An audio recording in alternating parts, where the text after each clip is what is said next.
మీరు కూడా దేవుడి నోట, అంటే దేవుడి మాట మీ నోట పలికితే దేవుడు మిమ్మల్ని దీవిస్తారు. ఆమె ఒక సందర్భంలో యేసు ప్రభు వారు అడుగుతున్నారు, అసలు నన్ను గురించి ఏమనుకుంటున్నారు సమాజం, అసలు నన్ను గురించి ఏం మాట్లాడుకుంటున్నారు వాళ్ళు అనేది అడుగుతూ ఉన్నారు. అప్పుడు శిష్యులు రకరకాలుగా చెప్తున్నారు. అందులో పేతురు ఎరుగకనే తన నోటు నుంచి ఆ పదం తాను ఊహించని రీతిగానే, ఏమంటే అయ్యా నువ్వు సర్వోన్నతమైన దేవుని కుమారుడు క్రీస్తు అని అనుకుంటున్నారని చెప్పాడు. అని అంటే మనం సమాధానం చెప్పగలిగేటువంటి ఆసక్తి ఉంటే దేవుడే మన నోటిలో తన మాట నుంచి మన చేత పలికిస్తాడు. ఆమె అర్థమవుతున్నాయి నా మాటలో? అర్థమవుతున్నాయా? కష్టం ఉన్నాయా? దేవునికి మహిమ కలుగును గాక. చాలా సంతోషం. సమయం ఎంత అయింది ఒకసారి అలాగా దాన్ని గుర్తు చేసుకుని 12:30 అవుతుంది. మీ ఇష్టం, మీరు ఎంతవరకు వింటారో అది మీ ఇష్టం. ఇంకా దేవునికి మహిమ కలుగును గాక. హల్లెలూయా. చాలా సంతోషం. ఎంతో భారంతో మరి పరిచయం నడిపిస్తున్న అమ్మగారికి మరొకసారి హృదయపూర్వకమైనటువంటి వందనాలు తెలియజేస్తున్నాను. ఈ నాటకాల పరిచయాలన్నీ కూడా ఏమండి ఇలాంటి మీటింగ్లు పెట్టడం, ఇలా సంఘంలో సంఘ క్షేమాభివృద్ధి కూడుకులు జరిగించడం, లేదంటే ఇలాగ ఏర్పాట్లు చేయడం అనేవి చాలా చోట్ల తగ్గిపోతూ వచ్చినాయి. ఎందుకంటే ఖర్చులు, భారాలు రకరకాల అన్ని పెరిగిపోయి పరిచర్యలో కూడా చాలా ఇలాంటివి జరిగించడం అన్ని కూడా తగ్గిపోతూ వచ్చింది. కానీ అమ్మగారు ఈ వయసుకి కూడా దేవుడిచ్చినటువంటి ఆశ, ఆసక్తి, దేవుడిచ్చినటువంటి ఓర్పు, సహనము, దేవుడిచ్చినటువంటి దైవ ప్రేరణ. ఏంటంటే అది దైవ ప్రేరణ. దైవ ప్రేరణ మానవుని ఊరుకునే ఉంచదు. చిన్నపిల్లోడినైనా, పెద్దోడినైనా, వయసుడినైనా, ముసలోడినైనా వన్స్ దైవ ప్రేరణ వచ్చిందంటే ఎవరు కూడా ఆగరు. దేవుడికి మహిమ కలుగును కాక.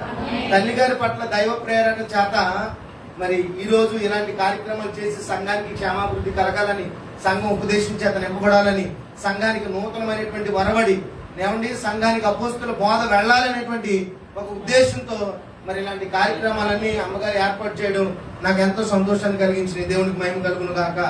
ఏమంటే ఈ వయసులో కూడా పరిగెడుతున్నారు. ఆమె ఏ వయసులోని? ఈ వయసులో కూడా పరిగెడుతున్నారు. పరిగెట్టి కూడా కూర్చుంటున్నాడు, కూర్చోవలసిన పరిగెడుతున్నారు. దేవుడు ఇచ్చిన ప్రపత్తి. దేవునికి మహిమ కలుగును గాక. పరిగెట్టి వాడికి పరిచరిస్తాడు ప్రభు. ఆమె చేయగలిగిన వాడికి ఇస్తాడు పని. దేవునికి మహిమ కలుగును గాక. హల్లెలూయా. చాలా సంతోషం. ఈ 3 రోజులు కూడా 6 సెషన్లో కూడా నేనే ఉంటానని తెలియజేశారు. అందుని బట్టి ప్రభుని స్తుతిస్తున్నాను. దేవునికి మహిమ కలుగును గాక. హల్లెలూయా. నా గురించి ఒక చిన్న పరిచయం, ఎందుకంటే అక్కడి నుంచి ఇంక ఎలాంటి మాటలు ఏమి ఉండవు, అంత వేరుగా ఉంది. నా గురించి ఒక చిన్న పరిచయం నేను తెలియజేస్తాను. ముందుగా ఇక్కడ ఆరాధన చేసిన తమ్ముడు ఒక సేవకుని యొక్క కుమారుడు. వాళ్ళ నాన్నగారు మా ఆత్మీయ తండ్రి. వాళ్ళ నాన్నగారు కృపారావు గారు, మా పాస్టర్ గారి పేరు. 35 సంవత్సరాల సేవా జీవితం అనుభవం వారికి. వారి కుమారులు వారు. నేను వారి ద్వారా వారి మా ఆత్మీయ తండ్రి గారు, నేను సేవలోకి వస్తే నన్ను వారే పంపించారు సేవకు. దేవునికి మహిమ కలుగును గాక. సో వారిని బట్టి నేను ప్రభుని స్తుతిస్తున్నాను. తమ్ముడు కూడా సేవలోనే ఉన్నాడు. అనేక చోట్ల ఆరాధన చేస్తూ దేవుని యొక్క పరిచర్యలో తమ్ముడు కూడా పాల్గొంటున్నాడు. దాన్ని బట్టి కూడా నేను ప్రభుని స్తుతిస్తున్నాను. దేవునికి మహిమ కలుగును గాక. ఇకపోతే నా పేరు యెషయా. ఏ పేరంట? నా పేరు యెషయా.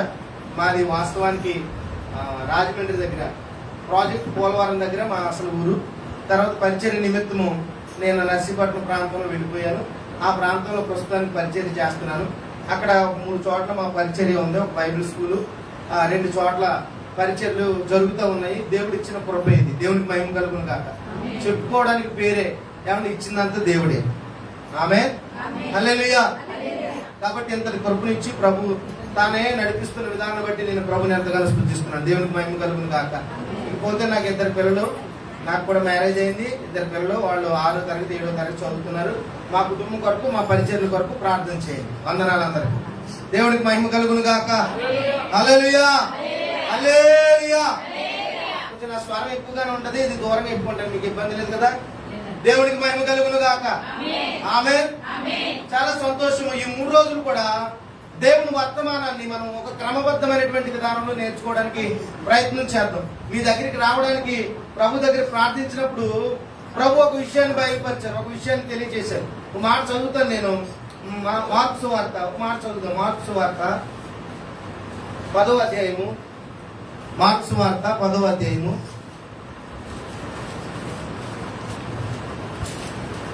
మార్కు సువార్త 10వ అధ్యాయము 17వ వచనం చదవండి. ఆయన బయలుదేరి మార్గమును పోవచ్చుండగా ఒకడు పరిగెత్తుకుని వచ్చి ఆయన ఎదుట మోకాళ్ళుని, సద్బోధకుడా, నిత్య జీవనకు వారసులకు నేను ఏమి చేయదునని ఆయనను అడిగాను. దేవునికి మహిమ కలుగును గాక. దీని గురించి మీ అందరికి తెలుసు. ఒక ధనవంతుడు వచ్చి యేసు ప్రభు దగ్గరికి వచ్చి, సద్బోధకుడా, నిత్య జీవాన్ని నేను పొందుకోవాలనంటే, నిత్య జీవానికి నేను వారసుని అవ్వాలనంటే, నిత్య జీవం నాకు రావాలనంటే, నిత్య జీవంలో నేను ఉండాలనంటే, అంటే పరలోకం, ఏమంటే పరలోకంలో నేను ఉండాలనంటే, పరలోకం నాకు కావాలనంటే, పరలోకానికి నేను వెళ్ళాలనంటే ఏం చేయమంటారు సద్బోధకుడు అని ఒక ప్రశ్న యేసు ప్రభు వారిని అడిగారు. ఏ ప్రశ్న అంటది? ఏ ప్రశ్న అడిగారు? పరలోకం వెళ్ళడానికి నన్ను ఏం చేయమంటారు, నేనేం చెయ్యాలి? ఏ ప్రశ్న అంట? ఎప్పుడైనా మీరు అడిగారా యేసు ప్రభుని, అయ్యా పరలోక రాజ్యం నేను రావడానికి నన్ను ఏం చేయమంటారని అడిగారు ఎప్పుడైనా? ఏమండి, ఇది రాకడ సమయం అయిపోయింది. కాలం అంతా యేసు ప్రభు వారు చెప్తున్నటువంటి సూచనలు అన్ని కూడా జరగడం ప్రారంభమైపోయినాయి. అన్ని చాలా వరకు అయిపోయింది. ఇంకా కొద్ది కాలమే మిగిలింది. అది ఎంతని కాలం చెప్పలేము. ఏమంటే ఇప్పుడు మనం చేసేటువంటి ప్రార్థనలో, మన భక్తి విధానాల్లో, మన నడిచే మార్గాల్లో కొన్ని మార్పులు రాక తప్పదు. కొన్ని మన విధి విధానాలు మార్చుకోక తప్పదు. ఏమండి ఎప్పుడు మన భౌతికానుసారమైనటువంటి ఏమండి ఆశీర్వాదాల కొరకు పరుగులెట్టి ప్రార్థన చేసే సమయం అయిపోయింది. ఆధ్యాత్మిక జీవితాన్ని కట్టుకోవడం కొరకు, దేవుడి రాజ్యంలో ప్రవేశించడం కొరకు ఉన్నటువంటి ఈ శాశ్వత జీవితము, దేవుడు ఇచ్చినటువంటి ఈ ఆయుష్ జీవిత కాలంలో ఏమనగాలి ప్రభుని అని అంటే, పరలోక రాజ్యం వెళ్ళడానికి నన్ను ఏం చేయమంటారు? ఉందా మన ప్రార్థన ఈ అవసరత? ఎప్పుడైనా ఈ ప్యాటర్న్ లో ప్రార్థన చేశారా? శిష్యులు ఏమండి దొంగ సిలువలో ఇద్దరు అటేపులో ఒకటి ఇటేపులో ఒకటి ఉన్నారు. ఎవరు తెలీదా? నేను వెళ్ళలేదు వాళ్ళ దగ్గరికి, మీకు తెలీదండు. ఎవరున్నారు? దొంగలు. ఎవరంట? ఇద్దరు దొంగలు ఉన్నారు. ఏమండి ఎడం పక్కన ఉన్నవాడు కోరికలన్నీ ఏంటి? అయ్యా ఇంకా లోపలికి వెళ్ళి నేను బతికేస్తాను, నువ్వు బతుకు, నన్ను బతికించు, మొత్తం నాకు దించు. ఏం దించాలి? ఆశీర్వాదాలు దించు, ఆరోగ్యాలు దించు, మూటలు దించు, కట్టలు దించు. కొంచెం పదాలు ఉన్నాయి, ఏమనుకోవద్దు. అర్థం అవ్వాలంటే వాడాలి తప్పదు. దించు అని ఆడు. ఎవడాడు? ఎడం పక్కన ఉన్నవాడు బతకాలని కోరుకుంటున్నాడు. ఇంకా భూలోకంలో ఉండి మొత్తం కట్టేయాలి, మేడల మిద్దులు కట్టేయాలి అనుకుంటున్నాడు. కుడి పక్కన ఉన్న వ్యక్తి అంటాడు, అయ్యా నీ రాజ్యంతో కూడా వచ్చినప్పుడు నన్ను జ్ఞాపకం చేసుకో, నేను అక్కడ ఉండాలనుకుంటున్నాను, నాకు అది కావాలనుకుంటున్నాను, నేను అక్కడ నీతో ఉండాలనుకుంటున్నాను. ఏమంటే పర్మనెంట్ గా ఉండేదాన్ని ఒకడు అడుగుతున్నాడు. ఏమంటే ఈ లోకంలో టెంపరీగా ఉన్నదాన్ని మరొకడు అడుగుతున్నాడు. ఈ భూమి మీద కూడా మనం కూడా దేవుణ్ణి అడిగే విధి విధానంలోని, దేవుణ్ణి మనం కోరుకునే విధానంలో కొన్ని మార్పులు రావాలి. ఏమిటా మార్పులు అంటే, పరలోక సంబంధమైనటువంటి విషయాల్ని ప్రభు దగ్గర అడగడం నేర్చుకోవాలి. ఆమేన్, హల్లెలూయా. ఏ విషయాలు అడగాలమ్మా? పరలోక సంబంధమైనటువంటి విషయాల గురించి ప్రభుని అడగాలి. భూ సంబంధమైన విషయాలు చాలు. ప్రభు అంటారు, ఏమంటే ఇవన్నీ కావలసి ఉన్నామని నాకు తెలుసు, ఇవన్నీ కూడా ఇంకా నమ్ముకోలేని అడుగుతున్నారు, నువ్వు అదే ప్రార్థన చేస్తున్నావు వచ్చి. ఇవి మీకు కావాలని తెలుసు, వీటన్నిటిని వాళ్ళు అడుగుతున్నారు, భక్తులకు వచ్చి నువ్వు కూడా ఇదే అడుగుతున్నావని యేసు ప్రభు వారు మాట్లాడుతున్నారు సందర్భంలో. నా ప్రియమైనటువంటి దేవుని బిడ్డలారా, ఒక ధనవంతుడు ఏమండి వచ్చి యేసు ప్రభు దగ్గరికి, ధనవంతుడే కాదు అతను, భక్తిపరుడే కాదు అతను, ఆజ్ఞలు అనుసరించిన వాడే కాదు, క్రమంగా బ్రతుకున్నాడే కాదు, ఏమండి ఒక ఉన్నతమైన విలువలతో కూడిన బ్రతుకున్నాడు. ఇలాంటి తోడు యేసు ప్రభు దగ్గరికి వచ్చి మాట్లాడుతున్న మాట ఏంటి తెలుసా? అయ్యా సద్బోధకుడా, నిత్య జీవానికి వారసత్వం పొందుకోవాలంటే, పరలోకానికి వారసత్వం కలిగి ఉండాలంటే నన్ను ఏం చేయమంటారు అని అడుగుతున్నారు. అప్పుడు యేసు ప్రభు జవాబు ఇచ్చారు, బాబు ఇదిగో నేను కొన్ని ఆజ్ఞలు ఇచ్చాను కదా, అన్ని పాటించాను అన్నారు. అయ్యా అయ్యగారు మీ బయట వందనాలండి, మీకు సండే స్కూల్ కానిచ్చి ఇయ్యే నేను వాళ్ళని పొరుగుని ప్రేమించు, మొత్తం 10 ఆజ్ఞలు వచ్చాయ్యా. బైబిల్లో ఉన్నటువంటి ఏమండి 600 చిల్లర ఆజ్ఞలు ఉన్నాయి. మొత్తం నాకు ఆజ్ఞలన్నీ తెలుసయ్యా, ఆజ్ఞలన్నీ వచ్చాయ్యా, అవన్నీ పాటిస్తున్నానయ్యా, అయ్యా మొత్తం భక్తి అంతా చేసుకొచ్చేస్తున్నాను. అందుకని ఇప్పుడు వచ్చి నీ దగ్గరికి వచ్చి అడుగుతున్నటువంటి ప్రశ్న ఏంటో తెలుసా? పరలోక రాజ్యములో ప్రవేశించుటకు ఏం చేయమంటావు అని ప్రభుని అడుగుతున్నాడు. నా మాట్లాడితే మంచి స్తోత్రం దేవుడిని చెప్పండి. హల్లెలూయా, హల్లెలూయా. శ్రద్ధ నిలపండి, వాక్యం వైపు చూద్దాం. దేవునికి మహిమ కలుగును గాక. ఆమేన్. అర్థమవుతున్నాయి? ఎంతకనే తెలుస్తున్నాయా? భాష అర్థమవుతుందా? లేక మీ భాషలో మాట్లాడాలా? ఓకే, మంచిది. దేవునికి మహిమ కలుగును గాక. ఇలా అడుగుతున్న కోణంలో యేసు ప్రభువారు ఆజ్ఞలు పాటించని చెప్పారు. పాటించేసానయ్యా అన్నాడు. ఇప్పుడు యేసు ప్రభువు ఒక మాట అంటున్నారు. ఆ మాట చదువుదాం, కొంచెం కిందకు వచ్చి ఆ మాట చదువుదామా? కిందకు వచ్చి 21వ వచనం చదవండి. యేసు క్రీస్తు వారు అతను చూచి అతన్ని ప్రేమించి నీకు ఒకటి కొదువుగా ఉన్నది. దేవునికి మహిమ కలుగును గాక. పరలోక రాజ్యం వెళ్ళడానికి ఆజ్ఞలు కైకొనో బాగుంది, అన్ని చేసినో బాగుంది, భక్తి చేసినో బాగుంది, ప్రార్థనకు వస్తున్నా బాగుంది, పాటలు పాడుతున్నా బాగుంది, ఏమండి చక్కగా వాక్యాన్ని వింటున్నా బాగుంది, చాలా బెటర్, ఇవన్నీ బాగానే ఉన్నాయి. అయినా నీకు ఒకటి కొదువుగా ఉంది. ఏముందంట? ఏముంది చెప్పాలి? నోరు తెరిచి చెప్పండి. ఏముంది? ఏముంది? మాకు పల్లెటూరు కదా, ఏమండి చర్చిలో అసలు ఏం మాట్లాడు, ముసుకేసిన పెద్దవాళ్ళు కూర్చుంటారు. చేలోకి వెళ్ళి పొలంలోకి వెళ్ళిన తర్వాత చూడాలి. ఏమండి ట్యాపుల కాడ, పంపుల కాడ, కొట్ల కాడ చూడాలి. అప్పుడు చూపిస్తారు 4 స్వరూపం. ఏమండి ఇక్కడ పౌరం బయటికి వెళ్తే కాగిలాగా ఉండకూడదు, ఎప్పుడూ ఒకలాగా ఉండాలి. మాట్లాడండి. దేవునికి మహిమ కలుగును గాక. ఏమండి యేసు ప్రభువు ఏం చెప్తున్నారు? నీకు ఒకటి కొదువుగా ఉంది. ఏమండి ఏముందంట? నీకు ఒకటి కొదువుగా ఉంది. ఏమన్నా ఆజ్ఞలు కైకొన్నాడు, ఏమన్నా క్రమశిక్షణలో ఉన్నాడు, ఏ పాపం చేయలేదు, భక్తిగా బ్రతికాడు, దేవునికి ఏమన్నా అన్ని విషయాలు ధర్మశాస్త్ర సంబంధమైనటువంటి విధి విధానాలన్నింటినీ కూడా చక్కగా పాటించాడు. ఇన్ని చేసి యేసు ప్రభు దగ్గరికి వచ్చి ప్రశ్నిస్తున్నాడు. ఇంత భక్తి చేశాను కదా, నేను పరలోక రాజ్యం వెళ్ళిపోతానేమో. ఏమండి నేను అనుకున్నాను ఇలాగా, అక్కడ రాసలేదు కానీ నేను అనుకున్న విషయం ఏంటి తెలుసా? మనోడు ఇంత భక్తిని దగ్గరికి తెచ్చుకుని నేను ఇప్పుడు వెళ్ళి అయ్యా పరలోక రాజ్యం వెళ్ళాలంటే ఏం చేయాలనంటే, శబాష్ నా కుమారుడా, నువ్వు చేసిన భక్తికి పరలోక రాజ్యం నీకు ఇచ్చేస్తాను అని ఒక అలాంటి ఫీలింగ్ తో వచ్చాడేమో. మనం కూడా అంతే భక్తి జీవితంలో, అమ్మో నేను పాటలు బాగా పాడేస్తాను, ప్రార్థన బాగా చేసేస్తాను, ఏమంటే చర్చికి వెళ్ళిపోతాను, అన్ని తుడిచేస్తాను, అన్ని కడిగేస్తాను, అన్ని తోమేస్తాను, అయ్యా నేను వెళ్ళిపోతాను ఫీలింగ్ లో ఉన్నావు. ఎప్పుడైనా క్వశ్చన్ చేసుకున్నావా? అయ్యా అసలు నేను వస్తాను అక్కడికి పరలోక రాజ్యం వెళ్ళడానికి, నన్ను ఏం చేయమంటారు ఇంకా నేను ఎప్పుడైనా అడిగావా? ఇప్పుడు ఇతను ఫీలింగ్ ఏంటో నాకు తెలియదు కానీ అడుగుతున్న ప్రశ్న ఇది. ఇప్పుడు యేసు ప్రభు వారు చెప్తుంది ఏంటి తెలుసా? నీకు ఒకటి కొదువుగా ఉందంట. దేవునికి మహిమ కలుగును గాక. ఏం చెప్తున్నారు యేసు ప్రభు? కొదువ, పరలోక రాజ్యానికి కొదువ. ఈ రోజు కూడా మన జీవితాల్లో పరలోక రాజ్యానికి వెళ్ళడానికి ఏ కొదువులు ఉన్నాయో వాటిని మనం గ్రహించుకోవాలి. ఆమేన్. ఏమండి ఎందుకు బాప్తిసాలు తీసుకుని 20 సంవత్సరాలు, 30 సంవత్సరాలు, 10 సంవత్సరాలు, 15 సంవత్సరాలు, 5 సంవత్సరాలు ఎందుకు దేవుడి ఈ యొక్క క్రమంలో మనం ఉంచాడనంటే, పరలోక రాజ్యానికి ఒక వ్యక్తి వెళ్ళడానికి, ఏమండి ఈ లోకంలో రక్షించబడినటువంటి ఈ జీవితము ఆ రాజ్యానికి అర్హత సంపాదించుకోవడం కొరకు, ఏమండి దాన్ని సంపాదించుకోవడం కొరకు ఉన్నటువంటి కొదువులన్నీ తొలగించుకోవడానికి సంఘాన్ని ప్రభు అనుగ్రహించాడు. ప్రార్థనలు అందుకు పెట్టాడు, సహవాస కూడికలు అందుకని. ఇక్కడికి ఎందుకు రావాలనంటే, దేవుని రాజ్యానికి వెళ్లకుండా ఏమంటే ఏ కొదువు అయితే ఉందో మన జీవితంలో, దేవుని రాజ్యానికి వెళ్లకుండా ఏ అడ్డుపడుతున్నాయో అవి తొలగించుకోవడానికి ఈ సంఘ క్రమము. దేవునికి మహిమ కలుగును గాక. హల్లెలూయా. యేసు ప్రభు వారు కొదువు గురించి మాట్లాడుతున్నారు. ఒక కొదువు నీకుందండి. ఏమిటా కొదువు అంటే చెప్పేశారు. ఏంటా కొదువా? నీకున్నటువంటి మీకు తెలుసులే, నేను చెప్తున్నది మళ్ళీ నాచే చెప్పించుకుంటారా? నీకున్నటువంటి చెప్పరా? నాకు లేదంటే నీకున్నటువంటి అయ్యి బాబు ఆస్తి అంతా అమ్మి పేదలకు పంచిపెట్టు. ప్రార్థనకు రమ్మన్నా బాగుంది, వచ్చాను. బాప్తిస్మన్నా తీసుకున్నా బానే ఉంది, ప్రభు వాళ్ళు చేయమన్నా బానే ఉంది, పరిచయం చెప్పావు బానే ఉంది, చేస్తున్నాను, చూడమన్నా తుడుతున్నాను, ఏదో ఆదివారం కాన్ ఏమన్నా ఎత్తున్నాను, దశభాగం ఏమన్నా ఎత్తున్నాను, ఇక్కడ వరకు బానే ఉంది. ఇప్పుడేంటి పరలోక రాజ్యం వెళ్ళడానికి మొత్తం ఇల్లు వాకులు అమ్మేమంటున్నావు ఏంటి? అమ్మేయాలా? ప్రార్థనకు వచ్చి ఏమంటే ఇవన్నీ చేయమన్నా చేస్తాను కానీ మొత్తం ఇల్లు వాకులు అమ్మేమంటావా? మొత్తం అమ్మేసి ఇమ్మంటావు? నీకు ఇదేమో పద్ధతేనా అంటారు ఎవరు? మన వాళ్ళు.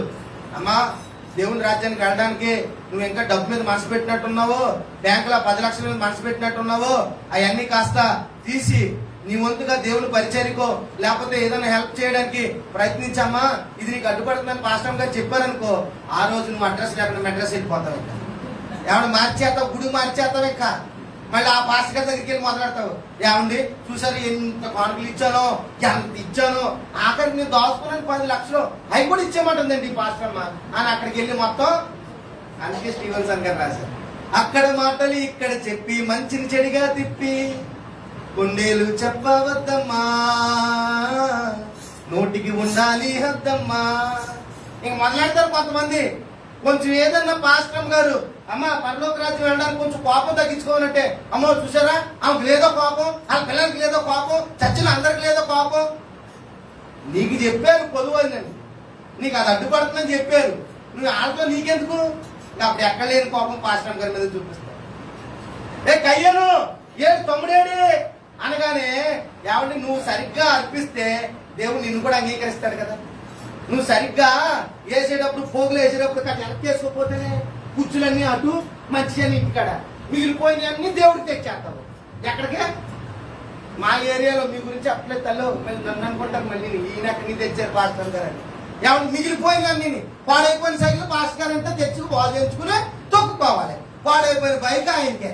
ఏమంటే ఇదేం భోగి పండుగ లేకపోతే మొత్తం అందులో వేసేది చచ్చిగారికి తెచ్చేస్తాక మీకు. మీరు ఎందుకు ఈ మాట గుర్తు చేస్తున్నారంటే యేసుప్రభు అంటారు పరలోక రాజ్యం వెళ్ళాలని ఆశతో వచ్చావు, పరలోక రాజ్యం వెళ్ళడానికి ఏం కావాలో అడిగావు, పరలోక రాజ్యం వెళ్ళాలని కాంక్షతో వచ్చావు కాబట్టి అక్కడ రాసుంది అతనిని ప్రేమించని పదం రాసుంది. ఏంటంటే యేసుప్రభు వారు అతను ప్రేమించాడు. ఎందుకు ప్రేమించాడు తెలుసా? పరలోక రాజ్యాన్ని కోరుకున్నాడు కాబట్టి. దేవునికి మహిమ కలుగును గాక. అతన్ని ప్రేమించి అతనికి క్షేమంగా ఉన్న విషయాన్ని చెప్తున్నాడు, పొదువుగా ఉన్న విషయాన్ని చెప్తున్నాడు. ఎప్పుడైనా సేవకుడు నిన్ను ప్రేమిస్తేనే నిన్ను హెచ్చరిస్తాడు, ఎప్పుడైనా సేవకుడు నిన్ను ప్రేమిస్తేనే నిన్ను ఖండిస్తాడు. నిన్ను ఖండివగానే నీకు వచ్చాక నాకు నన్నే అన్నారు, నా గురించే చెప్పారు. నిన్ను ప్రేమిస్తున్నాడు. దేవునికి మహిమ కలుగును గాక. తండ్రి తన ప్రేమించే కుమారుణ్ణే గద్దిస్తాడు, శిక్షిస్తాడు.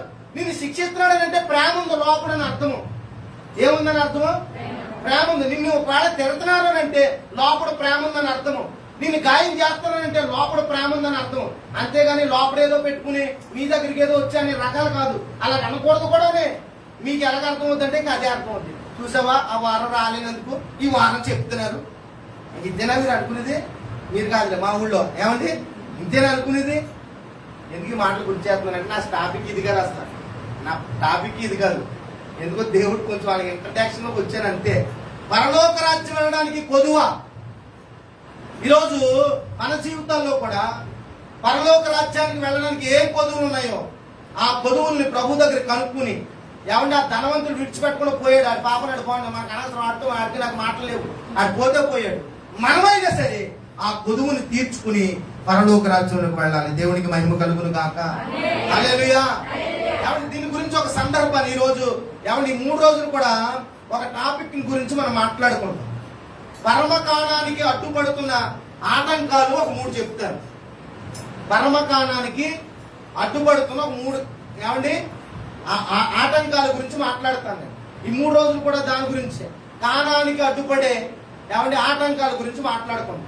ఇక్కడ పరలోక రాజ్యానికి పొదువుగా ఉన్నదని యేసుప్రభు మాట్లాడారు. వాడు విడిచిపెట్టకుండా పోయాడు, వాడికి పరలోక రాజ్యం ఏమండి అది ఇంకా అక్కడ రాసలేదు. ఇంకా ఎందుకు ఈ మాట చెప్తున్నారంటే మనం కూడా ఈ భక్తి జీవితంలో పరమకాణాన్ని వెళ్ళడానికి, పరలోకం వెళ్ళడానికి ఏ ఆటంకాలు ఉన్నాయి, ఏ అడ్డులు ఉన్నాయో ఏమండి దాని గురించి 3 రోజులు మనం మాట్లాడుకోవడానికి ప్రయత్నం చేద్దాం. 3 అధ్యాయాలు, 3 రోజులు 3 అధ్యాయాలు, 3 అంశాల గురించి మనం మాట్లాడుకుందాం. యెహోషువ గ్రంథము, యెహోషువ గ్రంథము, అందరు యెహోషువ గ్రంథం తీయండి. యెహోషువ గ్రంథంలోని ఒక 3 అధ్యాయాల గురించి మాట్లాడతాను. 3వ అధ్యాయము ఏమండి, అదేవిధంగా 6వ అధ్యాయము, 7వ అధ్యాయము, కొంచెం 8వ అధ్యాయంలో అలాగే వెళ్తాను. ఈ 3 అధ్యాయాల గురించి మనం ఈ యొక్క 3 రోజులు కూడా దీని గురించి కొన్ని విషయాలు నేర్చుకుంటాం. ఏంటి మన టాపిక్ అని అంటే కానాన్ని చేరడానికి అడ్డుపడే ఆటంకాలను ఎలా జయించాలి. ఏమండి కానానికి వెళ్లకుండా అడ్డుపడుతున్న ఆటంకాలు, కానానికి వెళ్లకుండా ఏమండి కానాన్ని చూడకుండా ఉన్నటువంటి కొదువుల గురించి, పరమకాణానికి వెళ్లకుండా అడ్డుపడే ఆటంకాల గురించి మనం మాట్లాడుకుందాం. 3 అధ్యాయాలు. ఈ రోజు ఒక అధ్యాయం గురించి మాట్లాడుకుందాం పగలో రాత్రి, రేపు ఒక అధ్యాయం గురించి మాట్లాడుకుందాం పగలో రాత్రి, చివరి రోజు ఒక అధ్యాయం గురించి మాట్లాడుకుందాం. 3 అధ్యాయాలు మీరు ఇంటికి వెళ్ళిన తర్వాత చదువుకోండి. ఇంకా రెఫరెన్స్లు అవన్నీ మీరు తీసి పనులతో చక్కగా చదువుకుంటండి. దీని గురించినటువంటి దేవుడిచ్చిన ఉపదేశాన్ని మనం మాట్లాడుకోవడానికి ప్రయత్నం చేద్దాం. దేవునికి మహిమ కలుగును గాక. హల్లెలూయా. ఏమంటే యెహోషువ గ్రంథంలోని మనం ఆలోచన చేస్తే, యెహోషువ గ్రంథాన్ని మనం ఆలోచన చేస్తే మోషే ఇశ్రాయేలు ప్రజల్ని ఐగుప్తులోంచి తీసుకొచ్చి 400 సంవత్సరాలు అక్కడ ఐగుప్తులో బానిసలుగా ఉంటే దేవుడు మోషేను పంపించి ఐగుప్తులోంచి నా ప్రజల్ని అబ్రహాముకు వాగ్దానం చేశాను నేను. ఎందుకు ఏ వాగ్దానం చేశానంటే నా ప్రజలు కానానులో ఉంచుతానని వాగ్దానం చేశాను. ఆ వాగ్దానం నెరవేర్పు కొరకు వారు ఐగుప్తులోనే ఉండిపోయారు. ఐగుప్తులో ఉన్నటువంటి నా ప్రజలను తీసుకుని కానానికి నువ్వు తీసుకురావాలని దేవుడు మోషేను పంపించారు. ఎవరిని పంపించారు చెప్పాలి? ఎవరైనా మోషేను పంపించారు. ఇప్పుడు మోషే గారు ఐగుప్తుకు వచ్చి, ఎక్కడికి వచ్చి? మోషే గారు ఇప్పుడు ఐగుప్తుకు వచ్చి 400 సంవత్సరాలు, ఎన్ని సంవత్సరాలు అంట? 400 సంవత్సరాలు ఐగుప్తులో అన్ని సంవత్సరాలు బానిసత్వం చేయలేదు, కానీ ఏసేపు ఉన్నంతకాలం హ్యాపీగా ఉన్నారు. ఏసేపు తెలిసిన రాజులు పరిపాలించిన సేపు హ్యాపీగానే ఉన్నారు. ఏసేపు అంటే తెలియని రాజు వచ్చాడు చూసారు, అప్పుడు ఆడు రాగానే ఆడికి ఏసు పుట్టి ఏంటంటే జనం ఎక్కువైపోయారు, ఎవరెళ్ళు అని అనగానే ఏదో నేను అప్పుడు ఆయన ఎవరో ఏసేపు వచ్చాడు, వాళ్ళ ద్వారా వచ్చారు అనగానే వాళ్ళ మన దగ్గర ఉండవేంటి, అసలు వాళ్ళేంటి, వాళ్ళు ఎందుకు ఎదగనిచ్చారు అని ఆయనకు అసూయ పుట్టి వాళ్ళు పెరిగిపోయారని ఎరుగని రాజు వచ్చి వీళ్ళని బానిసలుగా చేసుకుని వీళ్ళ మీద బరువులు ఎత్తేసి వీళ్ళని ఇటుకలు తయారు చేయడానికి పెట్టుకుని చాలా కఠినంగా హింసిస్తున్నప్పుడు వీళ్ళందరూ దేవునికి మొరపెట్టడం ప్రారంభించారు. అయ్యా మేము నీ ప్రజలం కదా, చాలా ఇబ్బంది పడుతున్నాము, మరి ఏంటి మా కథ ఏంటి అని ఆయన ప్రార్థన చేస్తే అప్పుడు దేవుడు మోషేతో మాట్లాడి మోషేను పంపిస్తే మోషే ఐగుప్తులోంచి ఇశ్రాయేలు ప్రజల్ని బయటికి తీసుకుని వచ్చారు. 10 అద్భుతాలు అక్కడ జరిగించి ఇశ్రాయేలు ప్రజలు బయటకు తీసుకొచ్చారు. ఇశ్రాయేలు ప్రజలు బయటకు వచ్చిన తర్వాత వారి ప్రయాణం ప్రారంభమవుతున్న వేళ వారందరికి ఐగుప్తును విడిచి ఇంకా దేవుడు వెళ్ళమన్నటువంటి కానానులోకి వెళ్ళడానికి బయలుదేరి రాగానే వారికి ఏం ఎదురొచ్చిందంట అమ్మా? ఎర్ర సముద్రం ఎదురొచ్చింది. ఎందుకు ఈ మాట గుర్తు చేస్తానంటే మోషే నాయకత్వాన్ని వహించి బైబిల్ ప్యాటర్న్ లో మనం కొన్ని విషయాలు అర్థం చేసుకోవాలి. ఇటు దేవునికి మహిమ కలుగును గాక. హల్లెలూయా. మాటలు అర్థమవుతున్నాయా, తెలుస్తున్నాయా? కొంచెం హిస్టరీ కదా, అర్థం చేసుకోండి. దేవునికి మహిమ కలుగును గాక. హల్లెలూయా. బైబిల్ ప్యాటర్న్ లో ఇద్దరు మహానాయకులు ఉన్నారు, మోషే, యెహోషువ. వారి తర్వాత ఒక 13 లేదా 14 మంది న్యాయాధిపతులు ఉన్నారు. ఎంతమంది? ఒత్నీయేలు మొదలుకొని సమూయేలు వరకు కూడా న్యాయాధిపతుల కాలం నడిచింది. అకపోతే న్యాయాధిపతుల కాలం అయిపోతే ఒక 43 మంది రాజులు ఉన్నారు. 2 సామ్రాజ్యాలకు చీలిపోయి 43 మంది రాజులు ఉన్నారు. ఇది చరిత్ర, మీరు గుర్తుపెట్టుకుంటారని ఈ మాటలు చెప్పాను అంతే, ఇది అవసరం లేదు మీకు. సో ఇప్పుడు ఇశ్రాయేల్ ప్రజలు ఐగుప్తు నుంచి మోషే బయటికి తీసుకురాగానే ఏం ఎదురొచ్చింది? ఎర్ర సముద్రం ఎదురొచ్చింది. సో ఏదోలాగా మోషే కాబట్టి ప్రార్థన చేశాడు, ఎర్ర సముద్రం దాటుకున్నాడు, ఎదురుకొచ్చాడు. మొత్తంగా నీళ్ళు లేవు వాళ్ళకి. నీళ్ళు లేకపోతే ఏమండి మారా నీళ్ళు మధురంగా మార్చాడు, తాగేశారు, వచ్చారు. తర్వాత ఇంకా ఎదురుకొచ్చినారు, గోవుకాలతో మన్నా వచ్చింది. తర్వాత ఇంకా అలాగే బండ నుంచి నీళ్లు వచ్చినాయి, పూరేళ్ళు వచ్చినాయి. 40 సంవత్సరాలు బట్టలు మాసిపోలేదు, చెప్పులు ఎరిగిపోలేదు, బట్టలు మాసిపోలేదు, చెప్పులు ఎరిగిపోలేదు. అరణ్యంలో తిరుగుతూ దేవుడిచ్చింది తింటూ దేవుడిచ్చింది తాగుతూ అలా 40 సంవత్సరాలు గడిచి మోయాబు మైదానంలోకి వచ్చిన తర్వాత మోషే గారు చివరి ఉపదేశం, ద్వితీయోపదేశం అంటే రెండోసారి చేసిన ఉపదేశం, అంటే ఒక తరం గతించింది, రెండో తరానికి భావి తరానికి ఆయన మరలా ధర్మశాస్త్రాన్ని బోధించి మోయాబు మైదానాన్ని వదిలేసి మోషే కాలం అయిపోయి దేవుడు పిలుపందుకుని వెళ్ళిపోయిన వేళ యెహోషువకి దేవుడు నాయకత్వ బాధ్యతలు అప్పగించాడు. దేవునికి మహిమ కలుగును కాక. ఎవరికి అప్పగించాడు చెప్పండి? పేరు ఏం పేరు అది? గట్టిగా చెప్పండి. యెహోషువ. ఏం పేరంట? యెహోషువ. బైబిల్లో మొత్తం 7 యెహోషువాలు కనబడతారు. అందులో గనుడు ఎవరంటే యెహోషువ. రెండో వ్యక్తి ఒక యాజకుడు కనిపిస్తుంటాడు, జెరుబ్బాబెలు యెహోషువ. చెర నుంచి బయటికి వెళ్ళిపోయినప్పుడు మొదటి గుంపును తీసుకువెళ్లారు జెరుబ్బాబెలు యెహోషువ. జెరుబ్బాబెలు ఏమో నాయకుడు, యెహోషువ ఏమో యాజకుడుగా ఉన్నాడు. దర్శనంలో ఆయన మలిన వస్త్రాలు ధరించి తర్వాత అక్కడ పరిశుద్ధపరచబడం, ఇవంతా యెహోషువ గురించి, ఆయన గురించి కూడా చాలా విషయాలు రాసుంటాయి. ఈయన గురించి కూడా చాలా ప్రస్తావన ఉంటుంది. ఇంకో మాట ఏంటంటే యూదుల్లో వారు ఏ పేరు పెట్టుకున్నా యెహోషువ, యోవాషు అనేటువంటి పేర్లు ఎప్పుడు వినపడుతుంటాయి. యేసు క్రీస్తు వారు, దానికి మూల పదం ఏంటంటే యెహోషువ. యెహోషువ 7 బైబిల్లో కనిపిస్తారు. యెహోషువ అంటే అర్థం ఏంటంటే యెహోవా రక్షిస్తాడని అర్థము. అంతకుముందు హోషే అనేటువంటి పేరు ఉంటుంది, ఆ పేరు అయింది. దానికి అర్థం ఏంటంటే రక్షణ అని అర్థము. ఆ పేరుని కాస్త మోషే గారు యెహోషువ కింద మార్చారు. యెహోషువ అంటే యెహోవా రక్షిస్తాడని అర్థము. ఈయన ఇప్పుడు నాయకత్వంలోకి వచ్చారు. ఎవరో యెహోషువ నాయకత్వంలోకి వచ్చారు. వారి గురువు గారు అయినటువంటి మోషే చనిపోయారు. ఇప్పుడు మొత్తం అక్కడ ఉన్నటువంటి 6 లక్షల కాలుబలం ఇంచుమించు ఏమండి బైబిల్ పండితులు అంచనా ప్రకారం 20 లక్షలు, కొంతమంది 27 లక్షలు రకరకాలుగా చెప్తుంటారు.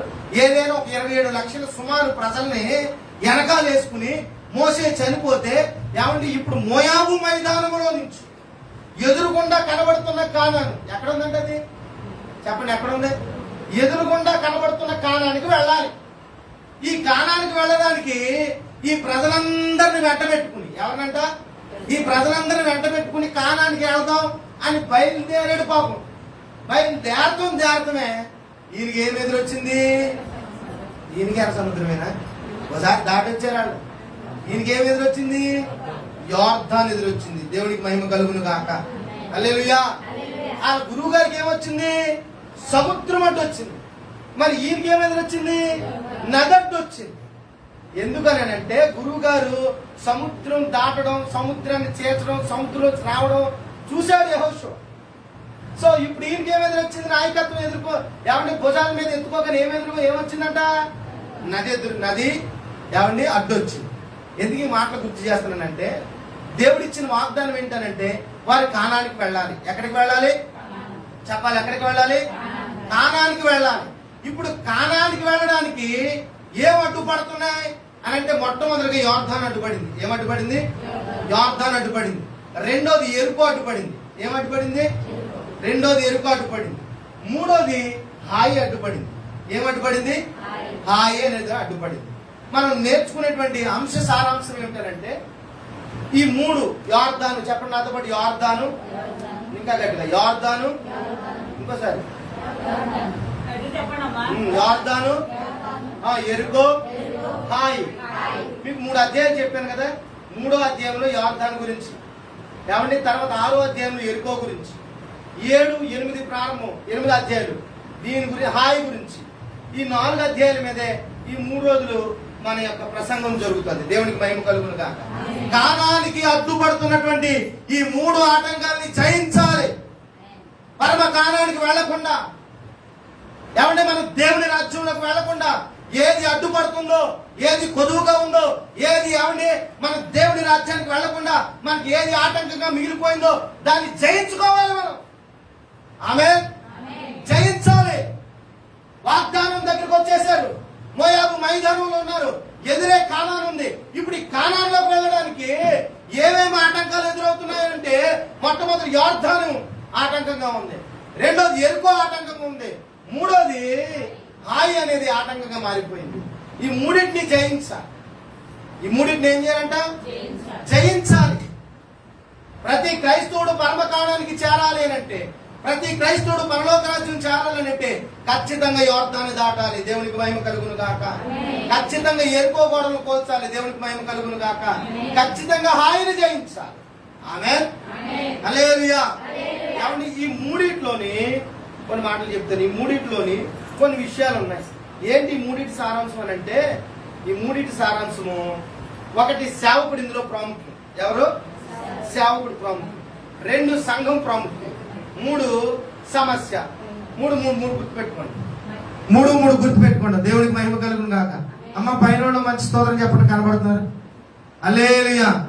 అమ్మ వందనాలు. దేవుడు మిమ్మల్ని దీవించును గాక. హల్లెలూయా. సో మనం కానాను చేరడానికి 3 అడ్డుపడుతున్నాయి. ఏంటయ్యి? చెప్పాలి నాతో పాటు. ఏంటయ్యి? రెండోది, మూడోది ఈ 3 మీకు వెళ్ళిపోయేటప్పుడు వచ్చేది. దేవునికి మహిమ కలుగును గాక. ఏమంటే ఇందులో ఉన్నటువంటి ముఖ్యమైన పాత్రలు ఏమిటి? దేని గురించి సందేశం అని అంటే, 1 సేవకుడు, 2 సంఘము, 3 సమస్య. సేవకుడు, సంఘము, సమస్యలు. అర్థమైందా? సేవకుడు, సంఘము, సమస్యలు. సో ఈ వీటిలో వీళ్ళ ప్రాధాన్యత వహిస్తుంటారు. 3 అధ్యాయులు. 1 3వ అధ్యాయము, 2 చెప్పాలి 6వ అధ్యాయము, తర్వాత 7, 8. ఈ ఇంటికి వెళ్ళి మీరు చదువుకోండి. తర్వాత నాతో పాటు కూడా చదవడానికి ప్రయత్నించండి. దేవునికి మహిమ కలుగును గాక. హల్లెలూయా.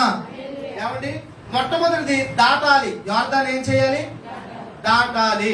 రెండోది ఎరుకోని ఏం చేయాలి? కోల్చాలి. ఏం చేయాలంట?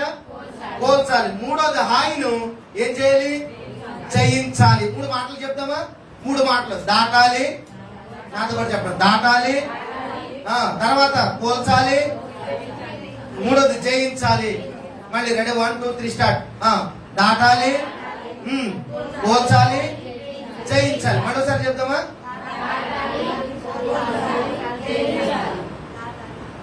నేను చెప్పేదాకా చెప్తాను, ఎందుకంటే నాకు ఒక అనుభవం ఉంది. ఏంటో తెలుసా, మరి నేను కూడా బీఎస్సీ బీఈడీ చేశాను, టీచింగ్ ఫీల్డ్లోంచి వచ్చాను కాబట్టి చెప్పించేస్తాను. అది నాకేం కష్టం కాదు, మీరే పని పడిపోతారు. అమ్మ చెప్పేయండి. దేవుడు మిమ్మల్ని దీవించిన కాక. Ready 1 2 3 start. ఏం చేయాలి? యోర్దాను. నేను యోర్దాను అంటే మీరు దాటాలనండి. యోర్దాను, ఎరుకోని, హాయిని. రెడీ 1 2 3. యోర్దాను, ఎరుకోను, హాయిని. మీరు కూడా చెప్పండి అమ్మ, పైన వాళ్ళు కనపడుతున్నారు. యోర్దాను, ఎరుకోను. దేవుడికి మహిమ కలుగును గాక. యోర్దాను, ఎరుకో, హాయి. యోర్దాను, ఎరుకో, హాయి. ఓకేనా? దేవుడికి మహిమ కలుగును గాక. ఈ మూడింటి గురించి మాట్లాడుకుందాం. మొట్టమొదటిది ఏంటది? యోర్దాను. అదేంటది? దాటాలి. యోర్దాను నది. అది ఏంటంట? నది అనండి. నది. ఏమండి? యోర్దాను నది. నది, నది, మది దాటాలి. ఏంటంట? నది, మది దాటాలి. నది అంటే తెలుసు కదా, మది అంటే బాగా చెప్పారు. వందనాలు. దేవుడు మిమ్మల్ని దీవించిన దాకా. ఒక వ్యక్తి పరలోక రాజ్యం చేరాలనంటే, పరమకారాలు చేరాలనంటే, పవిత్ర భూమి చేరాలంటే, పరిశుద్ధుడు ఎవరు సమీపించాలని తేజస్సులో దేవుడు అక్కడ మాత్రమే అమరత్వం కలిగినటువంటి యేసు ప్రభు సమూహంలో మనం కూడా నిలబడి పరిశుద్ధుడు పరిశుద్ధులని దేవదూతల సమూహంతో ఆయనను ఆరాధించాలనంటే యోర్దాను అనే నదిని దాటాలి. హల్లెలూయా. నది, మది దాటాలి. నదాలు దాటేరాడు. నేను ఏ నదులు వేసినా నువ్వు దాటవు. మనకేత రాదు, మునిగిపోతాం అంతే. దేవుడికి మహిమ కలుగును గాక. దేవుడు గొప్పోడు. ఏంటో చెప్పనా? దేవుడు చాలా గొప్పోడు. ఏమండి? ఒకటి, ఆయన ఎక్కడ నడిచాడు? నేల మీద నడిచాడు. ఏమండి? నేల మీద నడిచాడు. తర్వాత పేతును కూడా నేల మీద నడిపించాడు. ఏమండి? ఒకటి, ఒక సముద్రం ఉందనుకోండి, ఇది సముద్రం అమ్మ అనుకోండి అమ్మ, ఇది సముద్రం. ఈయన ఆరిన నేల మీద నడిపించాడు. అంటే కింద నడిపించాడు, మధ్యలో నడిపించాడు, పైన నడిచాడు. 3 మాటలు చెప్తానే. ఎవరి కింద ఎవరు నడిచారు? ఇశ్రాయేల్ ప్రజలు నడిచారు ఆరిన నేల మీద, వీళ్ళందరూ నడిచారు. మధ్యలో ఎవరు వెళ్ళారు? చెప్తే ప్రైజ్ చెప్తాను. తెలీదా అమ్మా? ఎవరు మధ్యలో వెళ్ళాడు? కాదు. మధ్యలో ఎవరు వెళ్ళారు చెప్పాలి అమ్మా? కాదు. బాగా ఆలోచించి 2 అక్షరాల పేరు. ఏమండి? నేనేవే ప్రాంతం వచ్చేది పాటి గుర్తొచ్చేది. యోనా. దేవుడు చూడండి, తన ప్రజల పట్ల ప్రణాళిక. ఆరిన నేల మీద నడిపించగలడు.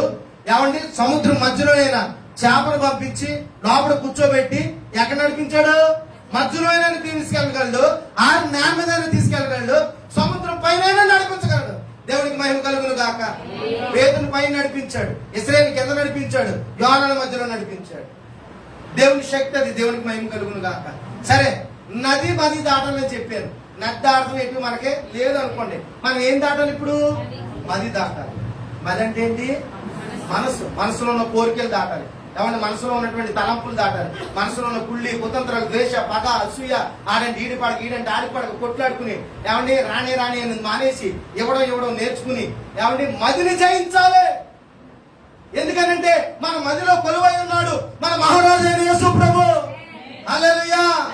హృదయమనడి రాదా? నాకు రాదు.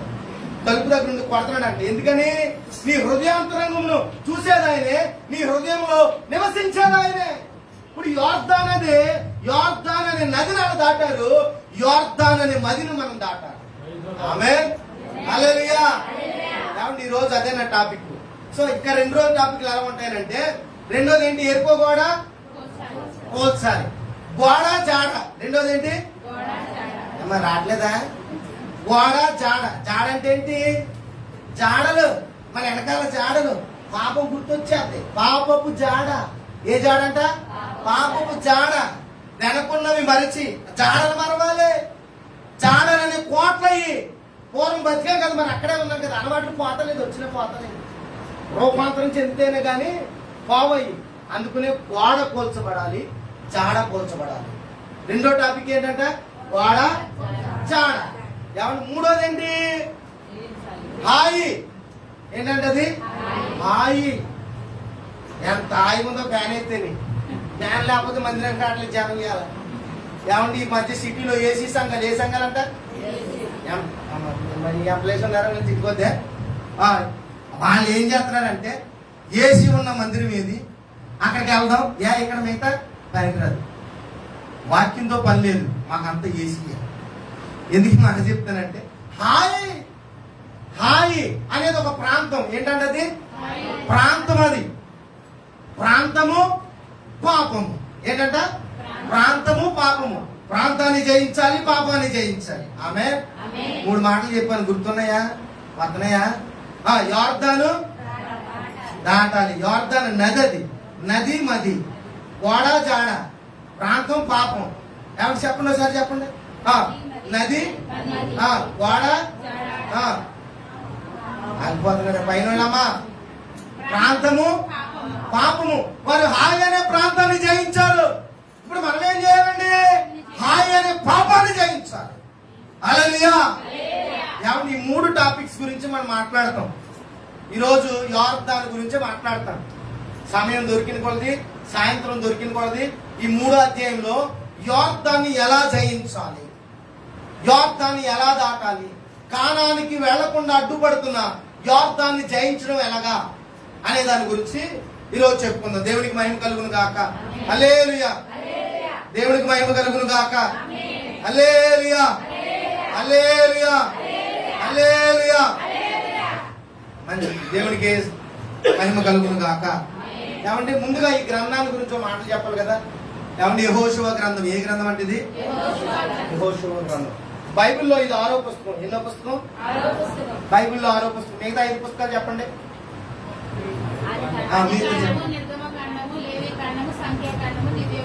Okay, very good. దేవునికి మహిమ కలుగును గాక. బైబిల్ పుస్తకాలు గుర్తుండే ఒక సూత్రం చెప్తానే.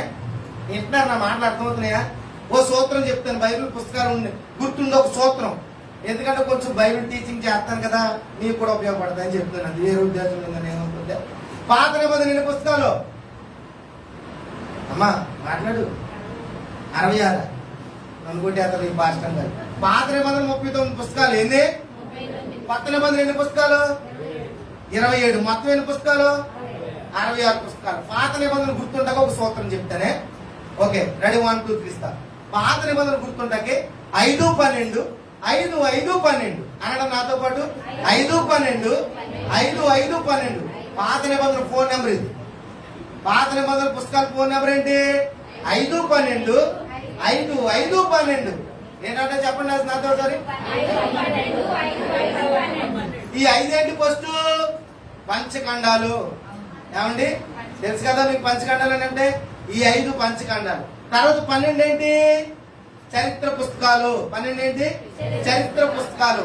తర్వాత 5 ఏంటి? కావ్య పుస్తకాలు. ఏంటి కావ్య పుస్తకాలు? చెప్పండి. యోబు, కీర్తనలు, గీతం. ఓకే, ఏమండి కావ్య పుస్తకాలు. తర్వాత 5 ఏంటి? పెద్ద ప్రవక్తలు. ఎవరాళ్ళు? అందులో నేను ఒకడిని. ఏమండి చెప్పండి ప్రవక్తల పేర్లు. యెషయా, దానియేలు, యెహెజ్కేలు, విలాప వాక్యాలు. అది కూడా 8 గారు. ఏమండి ఇంకొక 5 చివరిది ఏంటి? 12. ఈ 12 పుస్తకాలు ఏంటి? చిన్న ప్రవక్తల పుస్తకాలు. దీని సూత్రం ఏంటి? 5 12 5 5 12. పంచఖండాలు, చరిత్ర పుస్తకాలు, కావ్య పుస్తకాలు, పెద్ద ప్రవక్తలు, చిన్న ప్రవక్తలు. ఇది పాత నిబంధన ఫోన్ నెంబర్. చెప్పండి సార్, మీరు చెప్పండి. నేర్చుకోండి తల్లి. చెప్తాను మళ్ళీ.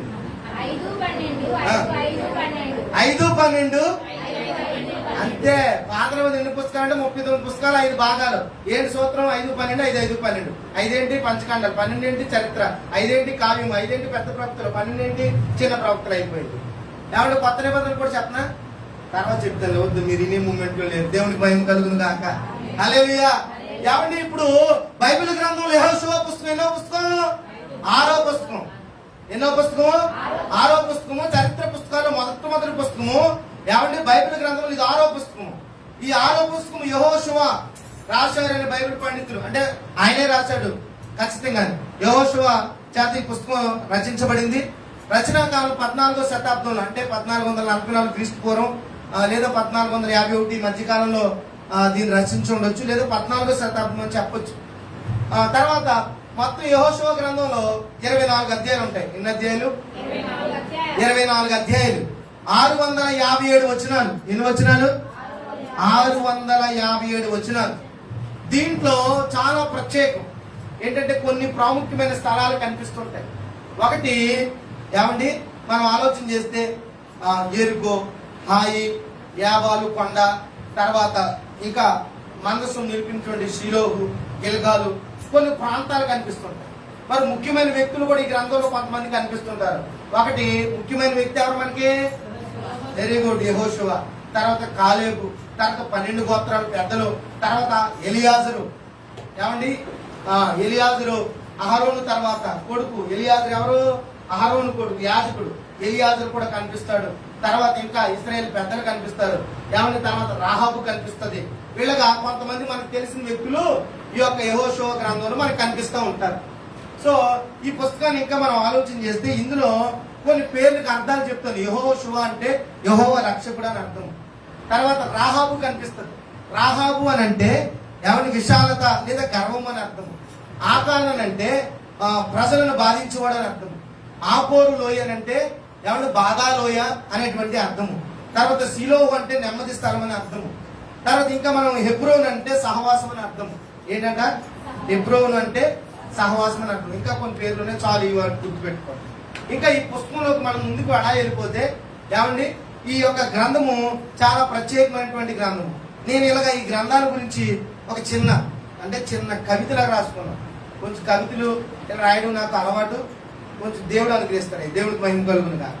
ఏమంటే కొన్ని ఇలా రాసుకున్నాను. ఈ యొక్క యెహోషువ గ్రంథాన్ని మనం ఎలా అర్థం చేసుకుంటే, యాకరాశిగా నిలిచిన యోర్దాను దాటి స్తుతి గీతాలతో ఎరుకో గోడలు కూల్చి అవధేదుతో హాయి అపజయం చూసి 7 జాతులు జయించి జయనాదాలతో యాబాలు గిరేజీముల సంఘటనలతో దక్షిణ ఉత్తర రాజ్యముల విజయాలతో సూర్యచంద్రులు నిలిపిన సామాన్యుల ప్రార్థనలతో శరణాగతులకు ఆశ్రయం కల్పించి ఆశ్రయ పురాణంతో రాహాబు అన్యురాలు ధన్యురాలు జనాంగంతో కానానులో కొత్త ఆహారంతో వాగ్దాన దేశంలో పస్కా సున్నతి ఏమండి స్మారక చిహ్నాలతో ఏమండి సమకూర్చబడిన సమావేశ సందేశాలతో యెహోషువ గ్రంథం నడిచింది. దేవుడికి మహిమ కలుగును గాక. అర్థమైందంటారు? ఏమన్నానే అర్థం చేసుకోండి, తర్వాత అర్థమవుతుంది. దేవుడికి మహిమ కలుగును గాక. చాలా ప్రత్యేకం. యెహోషువ ప్రార్థించేకి ఏమనుకుని సూర్యచంద్రులు ఆగిపోయినాయి. ఏమన్నా చాలా విషయాలు యెహోషువ గ్రంథంలో మనకు కనిపిస్తుంది. ఈ యెహోషువ గ్రంథం 2 విషయాలుగా గుర్తుపెట్టుకోవచ్చు. ఇంక చెప్పను, గ్రంథం గురించి అయిపోయింది. ఏమన్నా 2 విషయాలుగా గుర్తుపెట్టుకోవచ్చు. ఒకటి పని కాలం. ఏ కాలం అంట? పని కాలం. 2 పంపక కాలం. అంటే కానానులో రావడానికి, పూర్తిగా జయించడానికి పని జరిగింది. దీని పని కాలం అంటారు.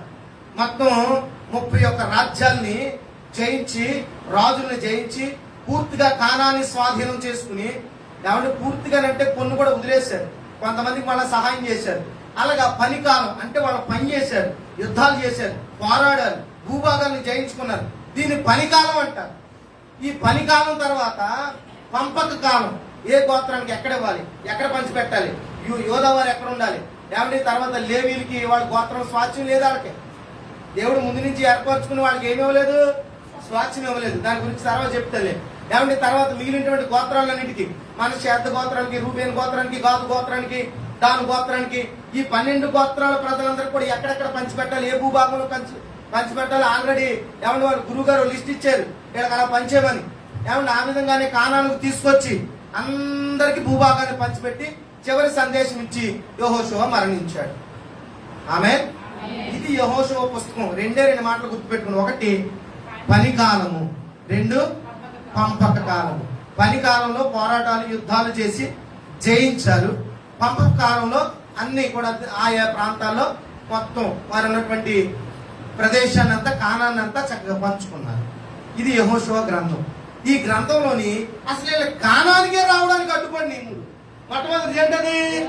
యోర్దాను. ఏంటంటే అది యోర్దాను. ఏమడ్డుపడింది చెప్పండి? యోర్దాను అడ్డుపడింది. ఈరోజు ఏమంటే యోర్దాన్ని ఎలా జయించాలి దాని గురించి మాట్లాడదాం. దేని గురించి మాట్లాడదాం? ఇంకా మాట్లాడుతున్నాయా? ఇంకా ఉన్నాయి కానీ మీరు అర్థం చేసుకోలేని చెప్పలేకపోతున్నాను. ఏమనుకోదు దయచేసి. ఏమండి? దేవునికి మహిమ కలుగును గాక. హల్లెలూయా. అమ్మా అర్థమవుతున్నా? మాటలు అర్థమవుతున్నాయా? ఇంకా కొంచెం తేలిగ్గా చెప్పనా? అర్థమయ్యే భాషలో చెప్పనా? ఈ భాష సరిపోతుందా? సరిపోతలేదా? అమరావతిలో 13 సంవత్సరాలు ఉన్నాను. మాది పశ్చిమ గోదావరి జిల్లా. వచ్చినప్పుడు కానీ యాస భాషగా మాట్లాడుతుంటే ఏమన్నా ఆగేది మేము తెగరోడు అయిపోయినట్టు, లోకు అయిపోయినట్టు, మాకేది రానట్టు లోకుగా చూసేస్తున్నారు అమరావతిలో. అప్పుడు నేను కూడా ఈ భాష నేర్చుకుని ఏంది కథ ఏంది అనే టైప్లోకి వచ్చేసాను. తర్వాత మళ్ళీ దేవుడు నర్సిపట్నం వెళ్ళిపోయి ఆ దైత్రాన్ని అంతా వదిలించుకుని ఏమంటే అమ్మ అది ఆ మాట అనట్లేదు, ఆ భాషను వదిలించుకుని మళ్ళీ ఈ భాష వచ్చి నువ్వు కాదు మీకు అది ఇబ్బంది ఉందేమో అని ఆలోచిస్తున్నాను. దేవుడికి మహిమ కలుగును గాక. హల్లెలూయా. ఏమండి? మీరు కానానికి వెళ్ళాలి. ఇప్పుడు మోయాబు మైదానంలో నిలిచిపోయారు, ఉపదేశం పొందారు, దైవ వాక్యాన్ని విన్నారు, ధర్మశాస్త్రాన్ని తెలుసుకున్నారు. మోషే ఏమంటే కాలం చెల్లించాడు, యెహోషువ నాయకత్వానికి ఎక్కాడు. ఏమంటే ఇప్పుడు ఎక్కగానే వాళ్ళకి ఎదురైందంటే యోర్దాను ఎదురైపోయి. ఏమి ఎదురైందంట? యోర్దాను ఎదురైంది.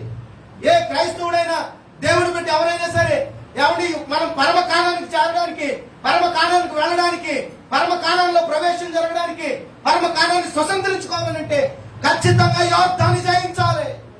హల్లెలూయా. ఏంటి యోర్దాను కథ ఏంటిదని, స్థితిగతులు ఏంటి అనేది కొన్ని మనం నేర్చుకోవడానికి ప్రయత్నం చేద్దాం. దేవునికి మహిమ కలుగును గాక. ఏమండి? కానాను ప్రవేశానికి అడ్డుపడుతున్న యోర్దాన్ని ఎలా జయించాలి? దీనికి నేను ఇలా టైటిల్ పెట్టుకున్నాను, కానాను చేరుటకు చేయాల్సినవి. ఏంటంట? చేరుటకు చేయాల్సినవి. దేవునికి మహిమ కలుగును గాక. సింపుల్గా ఉంటది. చేరాలంటే ఏం చేయాలి? అదే కదా ప్రశ్న అడిగాడు వచ్చి ధనవంతుడు. అయ్యా యేసు ప్రభు అందరాలు బాబు చెప్పు, పరలోక రాజ్యం వెళ్తాను, ఏంటి మరి ఓ 10 ఏళ్ళు కట్టమంటావా? ఈ మధ్య అది కూడా వచ్చేసిందంటే ఎక్కడ చూసాను నేను, 1 రూపాయలు కట్టి వెళ్ళిపోతున్నారంటే పరలోకం. ఏమండి? అమ్మ మీరు దండ పెడతాను అలాగే అందరూ, అది జరగదా పని. యోర్దాను దాటితేనే కానాను వెళ్తారు. ఆమెన్. సో ఏమండి ఇప్పుడు అసలు కానాను చేరుటకు ఏం చెయ్యాలి? కానాను వెళ్ళడానికి ఏమండి ఏం చేయించాలి మనం అంటే యోర్దాను దాటాలి. ఫస్టే దాటడం. మనం దాటడం యోర్దాను గురించి కొన్ని విషయాలు నేర్చుకోవడానికి ప్రయత్నం చేద్దాం. యోర్దాను అంటే అవరోహణం అని అర్థం, లేదా క్రిందకు పారున్నది అని అర్థం. ఏంటంట? ఆరోహణము లేదా కిందకు పారున్నది అని అర్థం. ఈ యోర్దాను ఎగువ నుంచి పారుతూ కిందకు వచ్చి మృత సముద్రంలో ఏమంటే కలిసిపోతుంటది. ఏమండి? ఇప్పుడు ఈ యోర్దాను వలనే ఆ కానాను ప్రాంతం అంతటి కూడా సస్యశ్యామలంగా పంటలు పండుతాయి. యోరం ఉన్న వాళ్ళు చక్కగా తింటారు. అందుకని కీర్తనకారుడు ఏం రాశాడు మొదటి కీర్తనలోని? ఏం రాశాడు? అమ్మా దుష్టిని ఆలోచన చెప్తున్నాడు కదా, పాపుల మార్గం నిలవక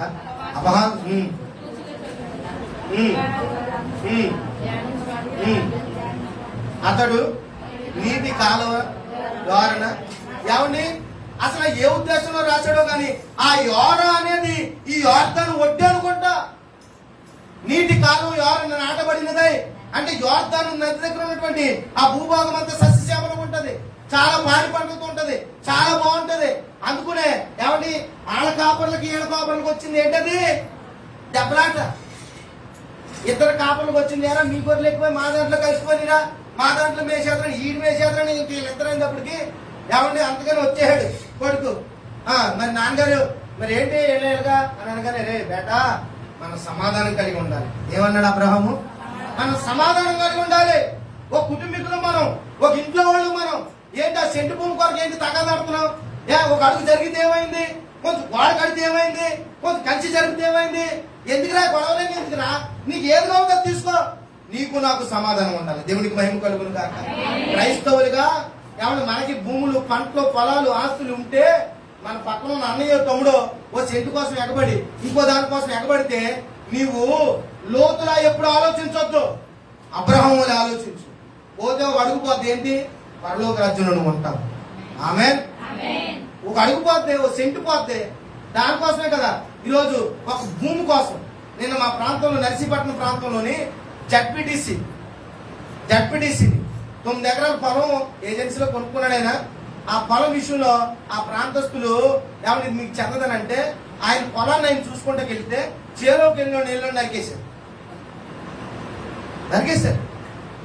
చచ్చిపోయాడు. మొత్తం నర్సీపట్నం అంతా అల్లపొలాలం అయిపోయింది. ఎందుకు చెప్తున్నాను తెలుసా? చిన్న సెంటు భూమి కోసం కొట్లాడి చచ్చిపోతున్నారు. ఒక సెంటి, ఒక అడుగు ఏమవుతుంది నాకు తెలియక అడుగుతున్నాను. ఏమన్నా అవుతుందా? తీసుకెళ్తామా?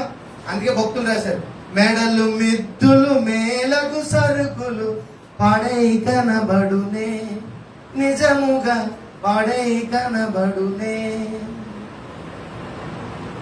పరదేశులము ప్రియులారా మన పురమిదిగా దిప్పుడే, నిజముగా పురమిదిగా దిప్పుడే. మన పురమిద మరి సిద్ధి కోసం ఎండిపోతున్నావు? పోతే పరలోకం పోతే సమాధానం ఉండట్లేదు. నువ్వు బలి అర్పించవలసిన వ్యక్తి అయితే ఇదిగో నీ బలిపీఠం దగ్గర బలి అక్కడ పడే వెళ్ళి నీ సహోదరుడితో సమాధాన పడాలి. వెళ్ళి అక్కడే గొడవ వేసి కాకలేసి ఇంటికాడ మీద దెబ్బలాడుకుంటూ మరి ముసుకేసుకుని మందిరానికి వచ్చి స్తోత్రం ప్రభువా సమాధాన పడి వెళ్ళి రాదు. దెయ్యం వస్తుంది వెనకాల, దేవుని ఆత్మ రాదు. నువ్వు బలిపీఠం దగ్గరకు వస్తున్నావు, దేవుని మందిరంలోకి వస్తున్నావు, ఏమన్నా అక్కడ దుమ్మెత్తి పోసేస్తావు. ఇక్కడ రాగానే కథ మొహం కడుక్కుని పౌడర్ పూసేసి ఏమంటే మందిరంలో పెద్ద భక్తులలో వచ్చి కూర్చోండి. మిమ్మల్ని కాదు, మా దగ్గర ఏమంటే పెద్ద భక్తులలో కూర్చుంటున్నావు. ఏంటిది? సమాధాన పడాలి. ఏమంటే వీళ్ళిద్దరు గొడవ వచ్చింది. ఇక్కడ దాకా ఎందుకు చెప్తున్నానంటే ఈ యోర్దాను పక్కన ఉన్న సస్యశ్యామలమైనటువంటి భూభాగాన్ని కావాలి పెద్దనాన్న గారు అన్నాడు. ఎవరు? లోతన్న. ఏ అన్నా? లోతన్న. మనం కూడా లోతన్న ఎందుకన్నా తెలుసా? లోతు కోరుకున్నట్టే మనం కూడా కంటికి కనపడి అన్నింటినీ కోరుకుంటాం. ఏం కోరుకుంటాము? కంటికి కనపడి అందమైన కోరుకుంటాం. అబ్రహాం అన్నాడు, రే నువ్వు నేను బాగుండాలి, ఏం కావాలి తీసుకున్నానంటే అదిగో ఆ యోర్దాను దగ్గర చక్కగా పచ్చగా ఉన్నాయి, నా పశువులన్నీ అక్కడే శుభ్రంగా మేసేస్తాయి, నేను అక్కడికి వెళ్ళిపోతానని ఆ గెరాసేను దేశం ఆ సొదొమ గొమొర పట్టణం పోయాడు. అక్కడికి పోయాడు. అది ఏంటది? లోకం.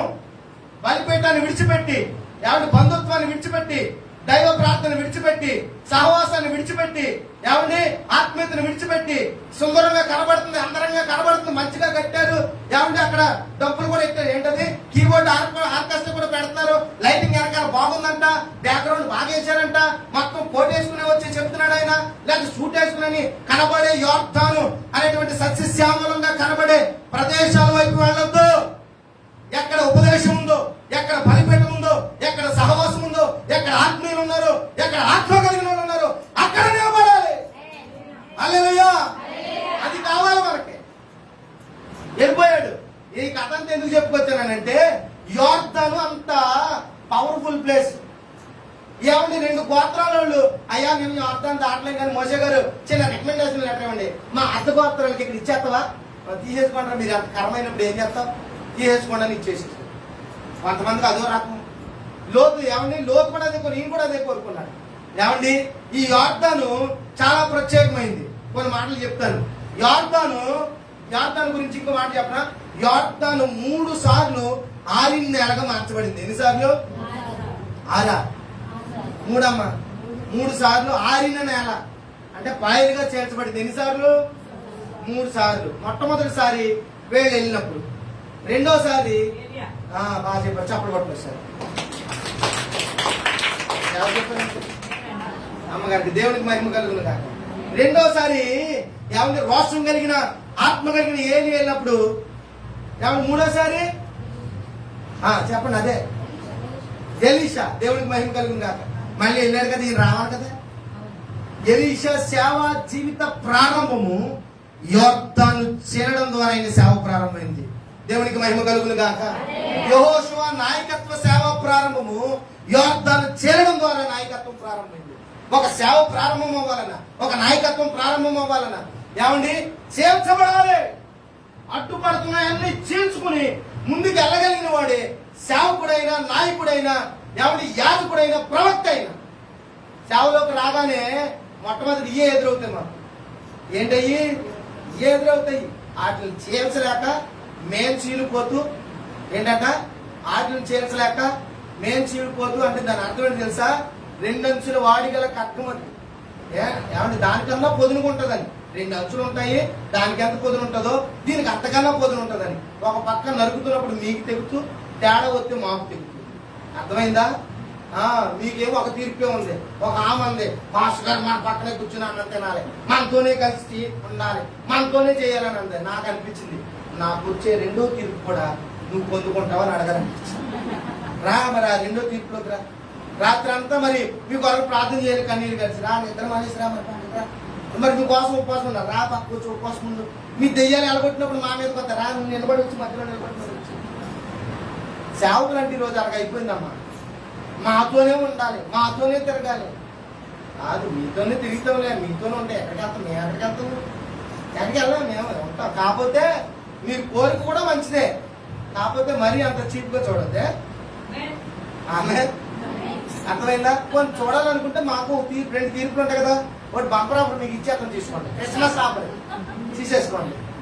మేము ఉపవాసం ఉంటాము, ఏమండి మేము ఒక రోజు ఉంటాము, సంఘం కొరకు మీరు 10 రోజులు ఉండండి, బంపర్ ఆఫర్ ఇది లిస్ట్ ఇస్తాము. మాకు నుంచి ఇంకా కూడుగు మానేసి ఇక్కడికి వచ్చి ప్రార్థన చేయండి. అబ్బాయి అలాంటివి రావు మనకి. ఏమొచ్చు? మాతో తిరుగుతలేదు పాస్టర్ గారు. సో ఇవన్నీ ఎందుకు చెప్తున్నానంటే, సేవా జీవితము, ఎలీషా సేవా జీవితం ఎక్కడ ప్రారంభమైంది? యోర్దాను చేర్చబడి. యెహోషువ సేవా జీవితం ఎక్కడ ప్రారంభమైంది? యోర్దాను చేర్చబడి. యోర్దానుకు ఉన్నటువంటి ఇంకా విశిష్టమైన విషయాలు ఏంటో తెలుసా?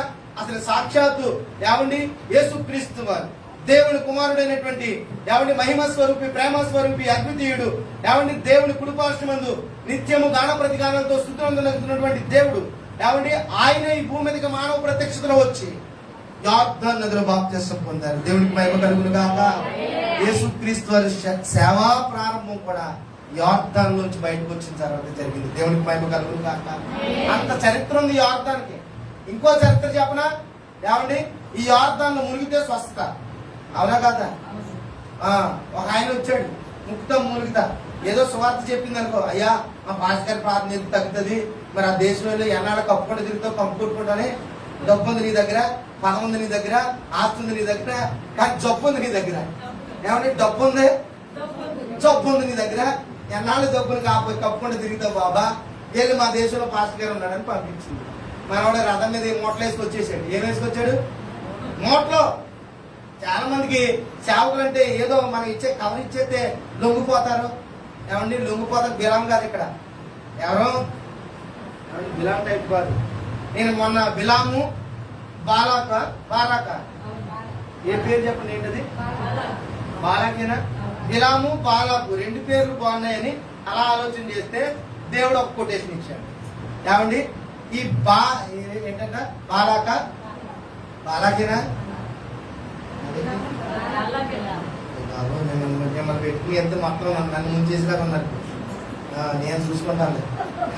బారాకు ఏమండి బిలాము, వీళ్ళిద్దరు పేర్లు బాగున్నాయి అనుకుని ఎలా రాసుకున్నాను. ఒకటేంటి తెలుసా? ఒకడేమో దేవుని పిల్లల మధ్య గొడవలు పెట్టేవాడు. ఎవడాడు? బిలాం కాదు, బారాకు. అంటే ఇశ్రాయేలుని వాళ్ళ ప్రజల్ని కేకేసి, ఎవరు కేకేస్తున్నారు? వాళ్ళ ప్రవక్తనే కేకేసి వాళ్ళకే ఇద్దరికి గొడవలు పెడుతున్నాడు. ఆయన బిలాం అంటారు. కొంతమంది బిలాములు ఉంటారు మందిరాల్లో, ఆడకాళ్ళకి ఎట్టేస్తారు గొడవలు. ఏమండి బిలామును పిలుచుకొచ్చి ఇశ్రాయేలుని సప్పించమంటాడు వీడు. దేవుని పిల్లలకి దేవుని పిల్లల చేత గొడవలు ఎంటెత్తున్నాడు. ఆ క్యారెక్టర్ ఎవరిదనంటే ఏమండి ఆయన్ని, రాజుగారిది. రెండోది దేవుని పిల్లల్ని వాళ్ళ చేత శపించేలా చేస్తాడు. వాళ్ళ తిట్టుకోవాలి, వాళ్ళ కొట్టుకుని చావాలి. అలా చేసే మైండ్ సెట్ ఎవరిదో తెలుసా? ఎవరిదే? బిలాం కాదు, రాజుగారిది. మీకు ఇంకో పేరు వస్తలేదు కదా అయ్యగారు? ఇంకో పేరేంటి అయ్యగారు? బాలాకు క్యారెక్టర్ ఇది. బాలాకు క్యారెక్టర్ ఏంటి? దేవుని పిల్లలకి చేస్తాడు. ముళ్ళు జండ్లో వాళ్ళ కొట్టుకునేలాగా చేస్తాడు. ఇంకోటి ఏంటి తెలుసా? సేవకులు తన దగ్గరికి రప్పించుకునే క్యారెక్టర్ బాలాకు. సేవకులు రప్పించుకునే క్యారెక్టర్. నువ్వు ఫోన్ చేస్తే వచ్చేయాలి, హలో అయ్యగారు, మరి రాకపోతే రేపు నువ్వు రావు ఆదివారం, మరి నీకు మేము ఫోన్ చెయ్యాలి. బాలాకు జాగ్రత్త, ఇది బాలాకు క్యారెక్టర్. అయ్యగారు రెవరెంట్ బిలాం గురించి మాట్లాడుకున్నాం. బిలాం ఎలాంటి తెలుసా? డబ్బులు ఇస్తే మన తన తేడా లేనాడు. ఇంక డబ్బులు ఇస్తే ఎవరైనా చెప్పించేస్తావా? ఎవరినానే మన తన తేడా ఉండాలి వద్దా? డబ్బులు ఇస్తే మన తన తేడా లేనోడు బిలాము. కొంతమంది డబ్బు చూడగానే ఎవడు మన తన ఏమీ కనబడతలేదు, వాళ్ళందరూ బిలాములు. అర్థమవుతుందా? నా టాపిక్ కాదులే కానీ వదిలేస్తాను, దాని గురించి నాకేం. సో నాకు వదిలేదు సంగతే. నేను ఎక్కడ దాకా వచ్చానంటే యోర్దాను గురించి మాట్లాడుతున్నాను.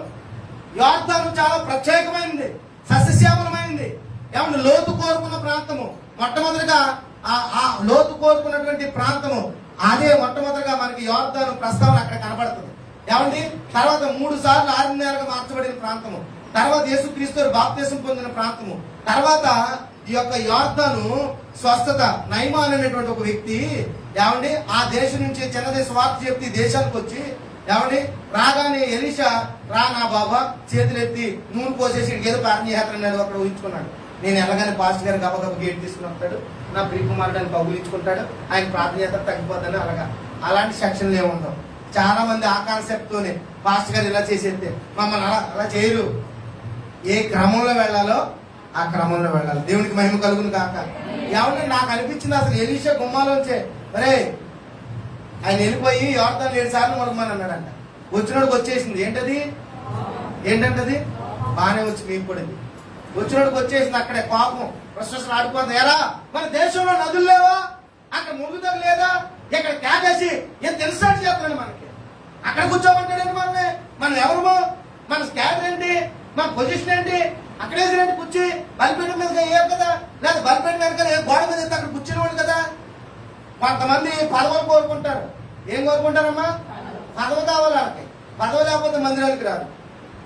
కొంతమంది మీరు కాదు, వాళ్ళకి అది కావాలి, కూర్చి అక్కడ వేయాలి. అందుకనే యాకోబు ఏం చెప్తున్నాడు, అయ్యా పాస్టర్ గారు నీకు వందనాలు, నువ్వు పేదోడు వస్తే వెనకాల కూర్చోబెట్టి ఉంగరాలోడు వస్తే ఎక్కడ కూర్చోబెడుతున్నావా, ఖబర్దారి జాగ్రత్తగా ఉందని యాకోబు పత్రికలో మాట్లాడుతున్నాడు.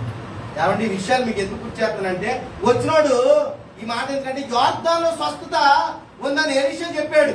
అంతకుముందు ఎలీషా ఆ యొక్క యోర్దాను ఏమంటే ఆ ప్రాంతం అంతా కూడా పాడైపోతే, ఏమంటే ఆ యోర్దాను అనే ప్రాంతం పాడైపోతే అక్కడ నది కూడా వారికి విషపూరితంగా ఉంటే ఆయన ఉప్పు వేసి ఆ నదిని ఏమండి స్వస్థపరిస్తే ఆ నది ద్వారా మళ్ళీ యోర్దాను దేశం తర్వాత బాగుపడింది. ఇప్పుడు యోర్దాను నది దగ్గరికి నయమనవుతూ అందరూ మనకు ఇడుచుకుంటున్నాడు, కలుసుకుంటున్నాడు. ఏమండి సరేలే పోలే అక్కడ ఉన్నాడు గడ్డమ్మ బాబు అయ్యారు, ఇక్కడ రాకొచ్చో మునిగితే జబ్బు పోద్ది కదా అంటే ఓసారి మునిగాడు ఎలా చూసుకుంటున్నాడు.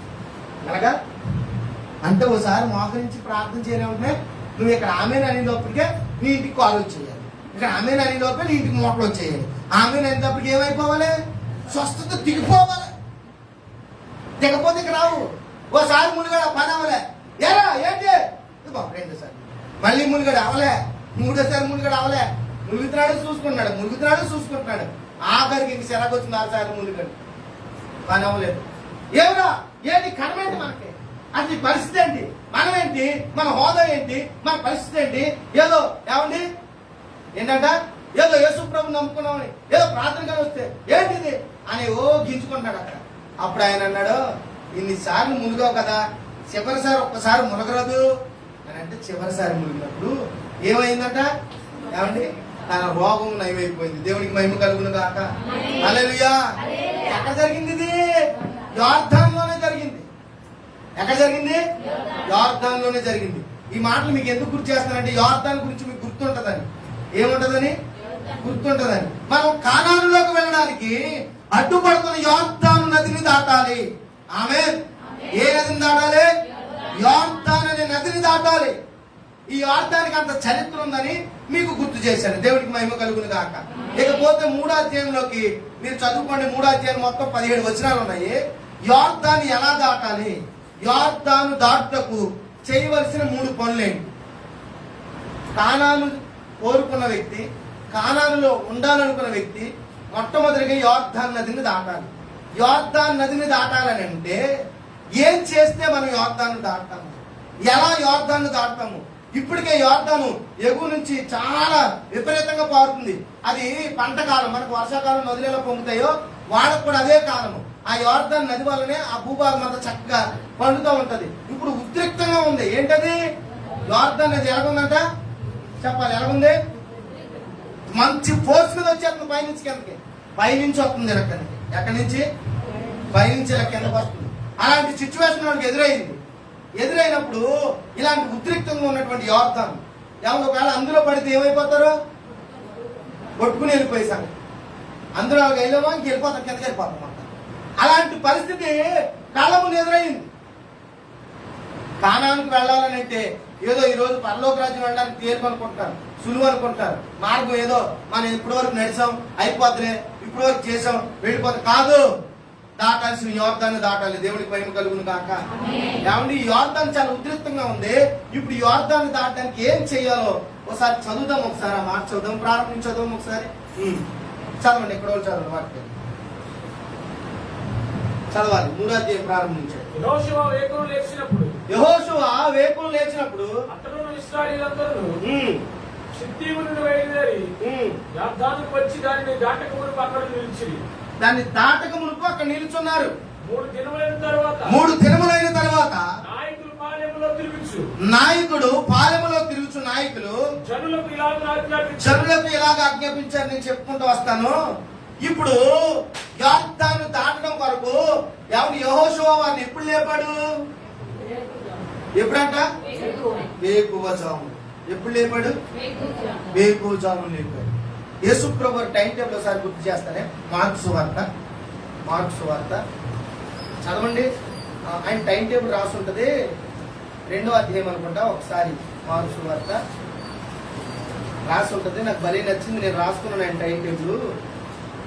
ఆయన పెందల కడని లేచి 35 వచ్చిన 1:35 చదవండి.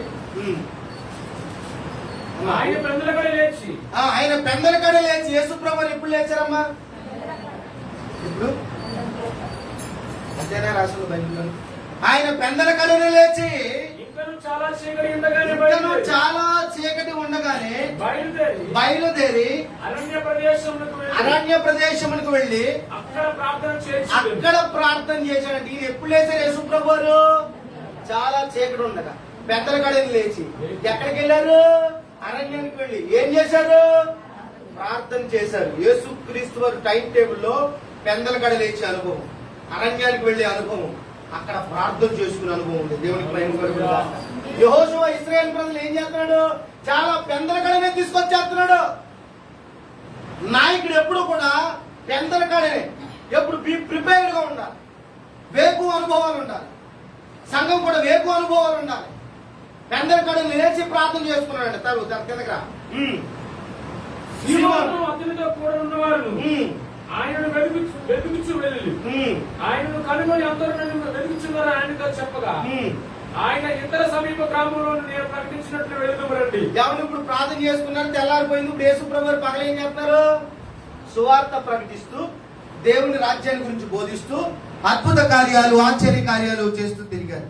దాని వెనకాల రాస్తుంది సాయంకాలం అంటే ఆయన దాని వచ్చిన వెనకాల వచనంలో 34 వచనంలో 32 వచనంలో సాయంకాలం బ్రతుకూకినప్పుడు ఏమంటే జనులు సకల రోగాలను దెయ్యాలు పట్టిన వారికి ఆయన వద్దకు తీసుకుని వచ్చి పట్టణ ముందు ఆయన ఇంటను కూడి ఉండి ఏమండి సాయంకాలం అప్పుడు యేసు ప్రభు ఎక్కడున్నారు? ఇంట్లో ఉండి స్వస్థతలు. ఉదయాన్ని ఎక్కడ? ప్రార్థన. పగలెక్కడ? సువార్త. ఏమండి స్వస్థత, ప్రార్థన, సువార్త. ఉదయమే ప్రార్థన, పగలు సువార్త, సాయంకాలము ఎంత ఉండి దైవ కార్యాలు. ఆయన టైం టేబుల్ ఇది. యేసు ప్రభువారే తను రిక్తులుగా చేసుకుని భూమి మీదకి వచ్చి దాసుని స్వరూపం ధరించుకుని ఏమంటే ఎందుకని మన కొరకు వచ్చారు? వచ్చినటువంటి ఆయన ఈ టైం టేబుల్ ఫాలో అయ్యారు ఈ భూమి మీద.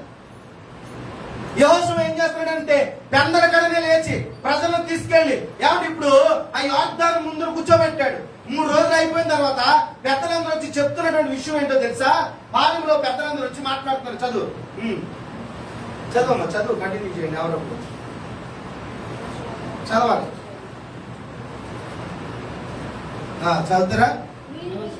పాలెంలో తిరుగుతూ జనులకు ఇలాగా ఆజ్ఞాపించును, మీరు మీ దేవుడైన యెహోవా నిబంధన మందసమును యాజకులైన లేవీలు మోసుకుని పోవుట చూచినప్పుడు మీరున్న స్థలంలో నుండి బయలుదేరి దాని వెంబడి వెళ్ళవాలని చెప్తా ఉన్నాడు. మీరు తర్వాత చదువుకోండి. ఇలా చదివించడం నాకు కూడా ఇబ్బందిగానే ఉంది. ఎవరు ఇప్పుడు యెహోషువ ఎవరు పెందల కడ లేచి ప్రజలను తీసుకొచ్చి సమకూర్చాడు. 3 రోజుల తర్వాత నాయకులు వచ్చి పెద్దలు వచ్చి మాట్లాడుతున్నారు. బాబు అయ్యా చెప్పండి సార్. ఏంటి అయ్యగారు? మరి ఏంటంటే మనం యొర్దాను దాడదాం. ఏం దాడదాం? యొర్దాను దాడదాం. మరి ఏం చేయమంటారు? మీరు ఏం చేస్తారంటే ఇదిగో మందస్సమును కనిపెట్టండి. దేవుడికి మహిమ కలుగును గాక. మందస్సము బయలుదేరడం చూడాలి మీరు. ఆమేన్. మందస్సం బయలుదేరడం చూసి మీరు కూడా ఎమ్మటికని ఎలక్ట్ అయిపోండి. లేకండి మీరు కూడా దాని వెనకాల వెళ్ళండి. వెళ్ళేటప్పుడు కొంచెం ఏమంటే 3000 అడుగులు దూరం ఉండాలంట. 8,000 అడుగులు మందసానికి మనుషులకి 3000 అడుగులు దూరం ఉండాలి. ఎందుకంటే మందసం చాలా ప్రభావం కలిగింది. ఒక దెబ్బకి 75,000 మంది అంతే సంగతులు. ఏమండి బండి తోలేడు పట్టుకున్నాడు, ఆడ అంతే సంగతులు. మందసాన్ని ఏమండి పాపంతో ఏ వ్యక్తి పట్టుకున్నా, ప్రతిష్ఠుడు కాకుండా మరొకడు పట్టుకున్న మందసాన్ని వాళ్ళందరూ ఏమండి చనిపోయారు. వాళ్ళకి ఆ మందసం పవర్ గురించి తెలుసు. సో అందుకే 3000 అడుగులు దూరంలో ఉండండి. మందసం బయలుదేరడం చూడాలి. దేవుడికి మహిమ కలుగును గాక. మంచి మాట, భలే నచ్చింది నాకు ఆ మాట. చూడాలి. ఏం చూడాలి? మందసం బయలుదేరుతున్నప్పుడు చూడాలి. ఏమండి నువ్వు కూడా చూడాలి. ఏం చూడాలి? సంఘంలో పరిచయం చూడాలి. సంఘంలో నీడెడ్ ఏంటి, అవసరతలు ఏంటో చూడాలి. సంఘ క్రమాన్ని చూడాలి. సంఘ విధానాలను చూడాలి. ఒక పరిచయం జరుగుతుంది, అది స్టార్ట్ అవడం చూడాలి. ఎలా కొనసాగిస్తున్నారో, ఎలా నడిపిస్తున్నారో, మనం ఏం చేయాలో దాన్ని చూసి అనుభవానికి రావాలి. కొంతమంది అసలు ఏమన్నా అమ్మ ఉపవాస ప్రార్థనలు పెడుతున్నాము, మరి సంఘ కూడుకులు పెడతామని అంటే మాకు ఎలా తిప్పి వెళ్ళిపోతారు. పెడతాం అని చెప్పింది నువ్వు రావడానికే, అంతేగా నీ జేబులోంచి తీసి ఇచ్చేస్తామని కాదు. కొంతమందికి అమ్మ ప్రార్థన చేయండి అని అంటే ఆ చెవులు పాపం చెవులు పోనేమో నన్ను ఏం తప్పు అనుకుంటు. ప్రార్థన చేయండి అంటేనంట పానికి ఇవ్వండి అన్నట్టు వినపడుతుందంట. ఒక ఆయన అన్నాడు, నాతో అన్నాడు అన్నమాట.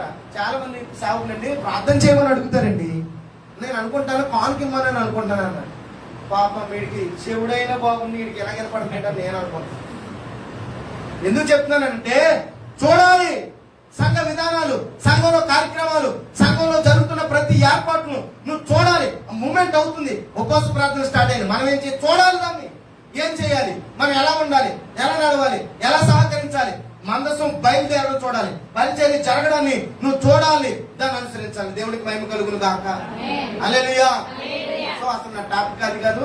నేను కానాను ఏంటంట యోర్దాను జయించడానికి ఏం చేయాలో ఓ 3 చెప్తాను. టైం అయిపోతుంది. ఎలా చెప్పుకుంటే వెళ్తే మీకు తెల్లారిపోతే, నాకు తెల్లారిపోతే అలా చెప్పను. సో యోర్దాను దాటడానికి మనం ఏం చేయాలంటే 3 పనులు చేయాలి. అందులో మొట్టమొదటిది మందసాన్ని వెంబడించాలి. ఆమేన్. ఏం చేయాలి? మందసాన్ని వెంబడించాలి. రాసుకునే వాళ్ళు రాసుకోండి. రెండోది యోర్దాను దాటుటకు చేయవలసిన రెండో పని ఏంటి తెలుసా? పరిశుద్ధపరుచుకోవాలి. ఏం చేయాలి? పరిశుద్ధపరుచుకోవాలి. మూడోది యోర్దాను దాటుటకు ఏమండి మూడోది ఏం చేయాలి తెలుసా? యాజకుడు అడుగు పెట్టిన తర్వాత మనం వెళ్ళాలి. ఏం చేయాలంట? యాజకుడు అడుగు పెట్టిన తర్వాత మనం వెళ్ళాలి. యోర్దాను దాటాలంటే ఏం చేయాలి? 3 పనులు చేయాలి. మొట్టమొదటిది ఏంటి? ఏం చేయాలి? మందసాన్ని వెంబడించాలి. మందసం వెనక వెళ్ళాలి. రెండోది ఏం చేయాలి?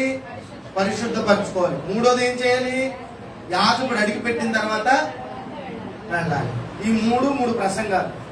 ఒక ప్రసంగం చెప్తారు, అవితే దేవుని కృపను బట్టి ఒక ప్రసంగం చెప్తారు. మొట్టమొదటి మందసాన్ని వెంబడించడం అనే దాని గురించి చెప్తారు. దేవునికి మహిమ కలుగును గాక. అర్థమవుతున్నాయి నా విషయాలు? దేవుని మాటలు అర్థమవుతున్నాయా? దేవుని వాక్కు గ్రహం చేసుకోగలుగుతున్నారా? దేవునికి మహిమ కలుగును గాక. హల్లెలూయా. ఏంటి మన టైటిల్ ఏంటి? మన సబ్జెక్ట్ ఏంటి? కానాను వెళ్లకుండా అడ్డుపడుతున్న వాటిని జయించాలి. ఏం అడ్డుపడుతున్నాయి? యోర్దాను. 2, 3. ఇప్పుడు యోర్దాను గురించి మాట్లాడుకుంటాం. యోర్దాను జయించాలంటే ఏం చేయాలి? యోర్దాను దాటాలంటే ఏం చేయాలి? మళ్ళీ 3. ఒకటేంటి?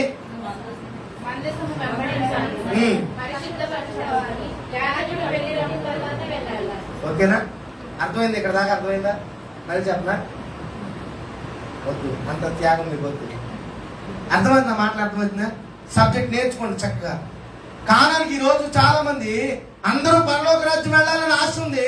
కానీ పరలోక రాజ్యం వెళ్ళడానికి ఏం అడ్డుపడుతుందో, పరలోక రాజ్యం వెళ్ళడానికి ఏది ఇంకా మనకు ఆటంకంగా ఉందో, పరలోక రాజ్యం వెళ్లకుండా ఏది మనలో కొదువుగా ఉందో దాని గురించి ఆలోచన చేసే సందర్భం ఇది. కానానికి వెళ్ళడానికి యోర్దాను, యెరికో హాయి అడ్డుపడిని. ఇప్పుడు యోర్దాన్ని ఎలా జయించాలి? యోర్దాన్ని ఎలా దాటాలనంటే, యోర్దాన్ని దాటాలంటే మందసం వెనక వెళ్ళాలి. దేవునికి మహిమ కలుగును గాక. హల్లెలూయా. పైన ఉన్నోళ్ళు స్తోత్రం చెప్పండి. హల్లెలూయా, హల్లెలూయా. ఏం చేయాలంటే మొట్టమొదటిగా యోర్దాన్ని దాటాలంటే, రెండోది పరిశుద్ధపరచుకోవాలి, మూడోది వెళ్ళాలి. ఓకే, ఈ మూడింటిలో ఒకటే ప్రసంగం చేస్తాను. మందస్సం వెనక వెళ్ళడం, మందస్సాన్ని వెంబడించడం. దాని గురించి చెప్పి నా సమయాన్ని ముగించేస్తాను. అమ్మ 2 గంటలు కాకపోయినా దేవుడికి మహిమ కలుగును గాక. హల్లెలూయా. ఏమండి, మందస్సాన్ని వెంబడించడం, మందస్సం వెనక వెళ్ళడం, దాని గురించి మాట్లాడుకున్నాం. అసలు నదేంటండి, నువ్వు మందస్సం అంటావేంటి? ఏ తెప్పలో బోట్లో ఏంటంటే బోట్లో తెప్పలో పడవలో లేక లైఫ్ జాకెట్లో ఇవన్నీ వేసుకుని మొత్తం ఇశ్రాయేలు ప్రజలకు అందరికీ దాడతాం. కానీ నువ్వేంటి మందస్సాన్ని వెంబడించాలని చెప్తున్నావు కొత్తగానే? ఏమండి, ఎలాగుందంటే ఇది పారిదేమో నది దాటాలంటే ఏం చేయాలి? ఒక నది దాటాలంటే మన భాషలో ఏం చేయాలి మీరు చెప్పండి. ఏం చేయాలి అయ్యగారు? నది దాటాలంటే ఏం చేయాలి అయ్యగారు? వెనకాల అయ్యగారు ఓ పడవ కావాలి, లేదా ఓ షిప్పో లేదా బోటో లేదా పెద్ద ఓడ ఉంటే మొత్తం అంతా ఎక్కించి దాటించారు. ఓ నల్లగాలేదు మొత్తం అంతా గజేతగాడు ఉన్నారంటే వాళ్ళకి ఏదో ఒకటి తొడిగేసి దాటించేద్దాం, ఎలాగోలని దాటించేద్దాం. ఇప్పుడు అసలు మందస్సం దాటడం కొరకు దేవుడేమొచ్చారు, యార్దాన్ని దాటడం కొరకు దేవుడు ఏమంటున్నాడు? ఇప్పుడు మందస్సాన్ని వెంబడించాలి, వెనక రావాలని ప్రభు మాట్లాడుతున్నాడు. దేవునికి మహిమ కలుగును గాక. హల్లెలూయా. మందస్సం వెనకాడి వెళితే, మందస్సాన్ని వెంబడిస్తే యార్దాన్ని నువ్వు జయించగలుగుతావు, యార్దాన్ని నువ్వు దాటగలుగుతావు. దేవునికి మహిమ కలుగును గాక. హల్లెలూయా. అసలు మందస్సం ఏమిటి, మందస్సం ఏముంటాయి అవన్నీ ఎక్స్ప్లెయిన్ అవ్వదు. కానీ మందస్సం ఏంటి, ఎలాగొచ్చింది, కట్టే కొట్టే తెచ్చే పద్ధతిలో నువ్వు చెప్తాను. దేవుడు మానవుల మధ్య నివాసం చేయడం కొరకు, ఎవరి మధ్య? ఎవరాళ్ళు? మానవుడు ఎవరు? మనం దేవుడు మనలో నివాసం చేయడం కొరకు, మన మధ్యలో ఉండడం కొరకు ఆయన అనుకున్నారు. వారి మధ్యలో నివాసం చేయాలి, వారితో నేను ఉండాలి. మోసే నువ్వేం చేస్తావంటే ఒక ప్రత్యక్ష గుడారాన్ని కట్టు. అలాగే సార్ కడతాను. దాని కొలతలు ఇగో. ఓకే సార్, ఈ ప్రత్యక్ష గుడారాన్ని 3 భాగాలు చేయి. అలాగే సార్. ఏంటయ్యి? చెప్పండి. ఆవరణము, పరిశుద్ధ స్థలము, అతి పరిశుద్ధ స్థలం అని 3 కేటగిరీ పెట్టు. Okay sir. ఆవరణంలో 2 వస్తువులు పెట్టు. ఏంటయ్యి? ఏమండి, బలిపీఠము, గంగాళమైన 2 వస్తువులు పెట్టు. తర్వాత ఒక తెర, ఆవరణానికి పరిశుద్ధ స్థలానికి ఒక తెర కట్టు. తర్వాత లోపలికి వెళ్ళిపోయింది సార్. ఇక్కడ 3 పెట్టు. ఏంటి సార్? ఓకే, సన్నిధి రొట్టెల వల్ల ఒక పక్కన పెట్టు, రెండో పక్క దీపవృక్షం పెట్టు. ఏమండి, ఎదురుగుండా మళ్ళా ఏం పెట్టాలి? ధూపార్తిని పెట్టు. ఓకే సార్, పెట్టాను. తర్వాత దానికి ఒక తెర, పరిశుద్ధ స్థలానికి అతి పరిశుద్ధ స్థలానికి ఒక తెర కట్టాను సార్. లోపలికి వెళ్ళిపో. వచ్చాను సార్. ఏంటి ఇప్పుడు అంటే, ఏమంటే చతుర్సాకారంలో ఉన్నటువంటి ఒక చెక్క పెట్టాను సార్. దాన్ని ఎలా చేయాలో కొలతలన్నీ దేవుడు ఇచ్చాడు, చేశాడు. ఓకే, అయిపోయింది. దీని లోపల ఒక 3 పెట్టు. ఏం పెట్టాలి సార్? దీని లోపల చెప్పండి, మీ నోటితో చెప్పండి. చెప్పండి.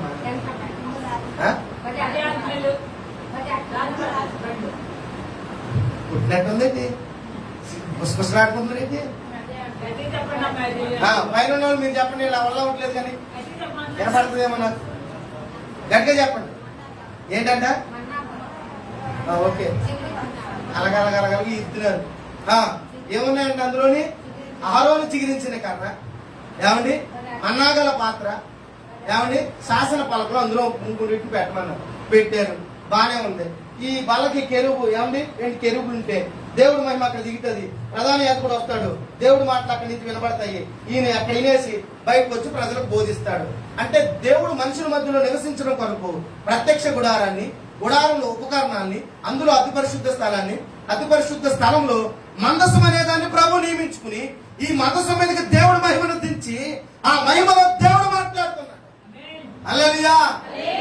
ఇప్పుడు ఈ మందసాన్ని ఎక్కడ పట్టుకెళ్తే అక్కడ విజయం వస్తుంది. దేవునికి మహిమ కలుగుతుంది.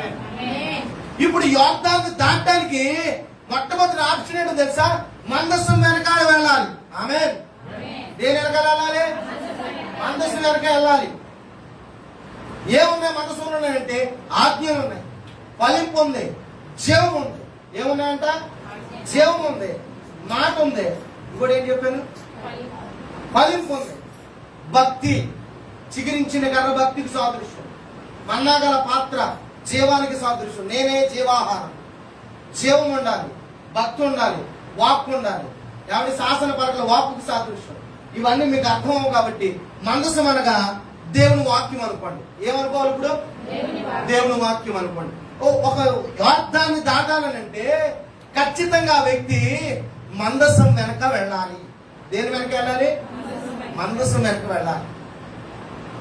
మందసం అంటే వాక్యం అనుకోండి, మిగతా మీకు వదిలే. మందసం అంటే వాక్యం. ఏ వ్యక్తి వాక్యాన్ని వెంబడిస్తాడో, ఏ వ్యక్తి వాక్యంతో నడుస్తాడో, ఏ వ్యక్తి వాక్యానుసారంగా జీవిస్తాడో ఆ వ్యక్తి ఎదుటిన్న ఏ యోర్దానైనా సరే దాటి వెళ్ళిపోతాడు. చప్పటి కొట్టి దేవుడి నామాన్ని మహిమపరచుదాం. హల్లెలూయా. వాక్యం కలిగి ఉన్నవాడు ఏ యోర్దానైనా జయించగలుగుతాడు. వాక్యం అనుసరించేవాడు ఏ యోర్దానైనా దాటేస్తాడు. హల్లెలూయా. ఈరోజు వాక్యం లేకే, వాక్యాన్ని అనుసరించకే, వాక్య ప్రకారంగా జీవించకే, వాక్యంతో నడవకే ఏమంటే యోర్దాను ముందు ఇంకా అలాగే నిలుచుండిపోతున్నారు ప్రజలు. వాక్యంతో నడవాలి. దట్ మూమెంట్ మనసు ఎప్పుడు కదులుతుందో ప్రజలు చూడాలి. వెంటనే వాక్యం ఎప్పుడు చెప్తున్నారో దాన్ని గ్రహింపు చేసుకోవాలి. 38 సంవత్సరాల నుంచి ఆ కోనేరు దగ్గర పడ్డవాడు పడ్డట్టే ఉన్నాడు. కానీ ఏమండి దేవదూతలు వచ్చి ఆ నీళ్లను కదిలిస్తున్నా, వాక్యాన్ని కదిలింపు జరుగుతున్నా, దేవదూతలని సేవకుడు వాక్యం కదిలిస్తూ ఉన్నా. ఏమంటే నువ్వు 38 సంవత్సరాల దగ్గర నుంచి కోనేటి దగ్గర పడిపోయిన వాళ్ళకి అంతే బ్రతుకుతున్నావు. కానీ ఏ రోజైనా కోనేటిలో దిగితే ఆ రోజే నీ జీవితం బాగుపడిపోతున్న సంగతి నీకు అర్థం అవుతుంది. హల్లెలూయా. వాక్యం కదిలిస్తున్నప్పుడు కదలాలి. వాక్యం నీతో మాట్లాడుతున్నప్పుడు స్పందించాలి. లేదంటే ఎన్నాళ్ళ మందికి వచ్చిన కోనేటి దగ్గర పడిపోయి ఉన్నవాడు దేవదూతలు కదిలిస్తుంటే ఈడి కదలట్లేదు. కొంతమంది ఎంత వాక్యం చెప్పినా కదలరు. దేవుడు వాక్యాన్ని గురించి ఒక ఉపదేశం చెప్పారు, ఒక ఉపమానం చెప్పారు. ప్రభుని అడిగితే దాని గురించి ఒక భావం చెప్పారు. అయ్యా ఏంటి విత్తనాలు, ఈ కథ ఏంటి అని అడిగితే ప్రభు అంటారు, రే మొట్టమొదటిగా పడినటువంటి విత్తనం కాకులు ఎత్తుకుపోతాయి. ఈ కేటగిరీ ఏంటో తెలుసా? అసలు ఏంటో వాక్యం లేని వాడు మందిరానికి వస్తారు కానీ ఏ వాక్యం ఉన్నది వీళ్ళకి. ఆ కేటగిరీ వాళ్ళు ఒకడు. రెండో కేటగిరీ ఉన్నారు. ఎవరాళ్ళు? ఏమంటే అసలు వాక్యం లేనివాడు ఫస్ట్ కేటగిరీ. రెండో కేటగిరీ అభ్యంతర పడిపోతారంట. మొలిసింది బాగానే ఎదిగిపోయింది, బాబు భలేగా కొన్ని లోపే కింద ఏం లేదు. అమ్మా వచ్చి మీకు ఇది రాదా? కింద ఏం లేదు, ఏం లేదు. పైన ఏమొచ్చింది? అయ్యి బాబోయ్ పైన ఏమొచ్చిందమ్మా? అమ్మ ఎండ అమ్మా, పైన ఎండ కింద ఏం లేదు, వాడిపోయింది. ఏమండి అయిపోయింది కథ. అభ్యంతరం పడిపోతారేమో. రెండో కేటగిరీ అభ్యంతరం పడిపోతారు. సేవకుడు హెచ్చరిస్తే, సేవకుడు గద్దిస్తే, సేవకుడు ఏదైనా చెప్పమంటే అభ్యంతరం పడిపోతారు. అభ్యంతరాలు అంతే వాళ్ళకి. మమ్మల్ని అన్నారు అభ్యంతరం, ఇక్కడ రేపు నుంచి రాడు, మమ్మల్ని తింటే రేపు నుంచి అభ్యంతరం పడిపోతారు. వాక్య విషయంలో అభ్యంతరం పడకూడదు. నీ దగ్గరికి వస్తుంది, నిన్ను దర్శిస్తుంది, నీతో మాట్లాడుతుంది, నిన్ను హెచ్చరిస్తుంది, నిన్ను గద్దిస్తుంది. దానికి అభ్యంతరం పడిపోతే ఉపయోగం ఉంది. రెండో కేటగిరీ మందిరానికి వచ్చి అభ్యంతరం పడిపోతారు. వాక్యం విషయంలో అభ్యంతరం పడిపోయే వాళ్ళు రెండో వాళ్ళు. ఏమంటే మూడో కేటగిరీ ఏంటి తెలుసా? అణిచివేస్తారంట. ఏం చేస్తారంట? అణిచివేస్తారు. ఆ వాక్యం ఉందలే కానీ మనం అనుకుంటాం ఏంటి? శరీర క్రియలు ఎక్కువైపోయి, సుఖం ఎక్కువైపోయి, ఏమంటే అక్కడ ఏ విచారాలు అంటాయి?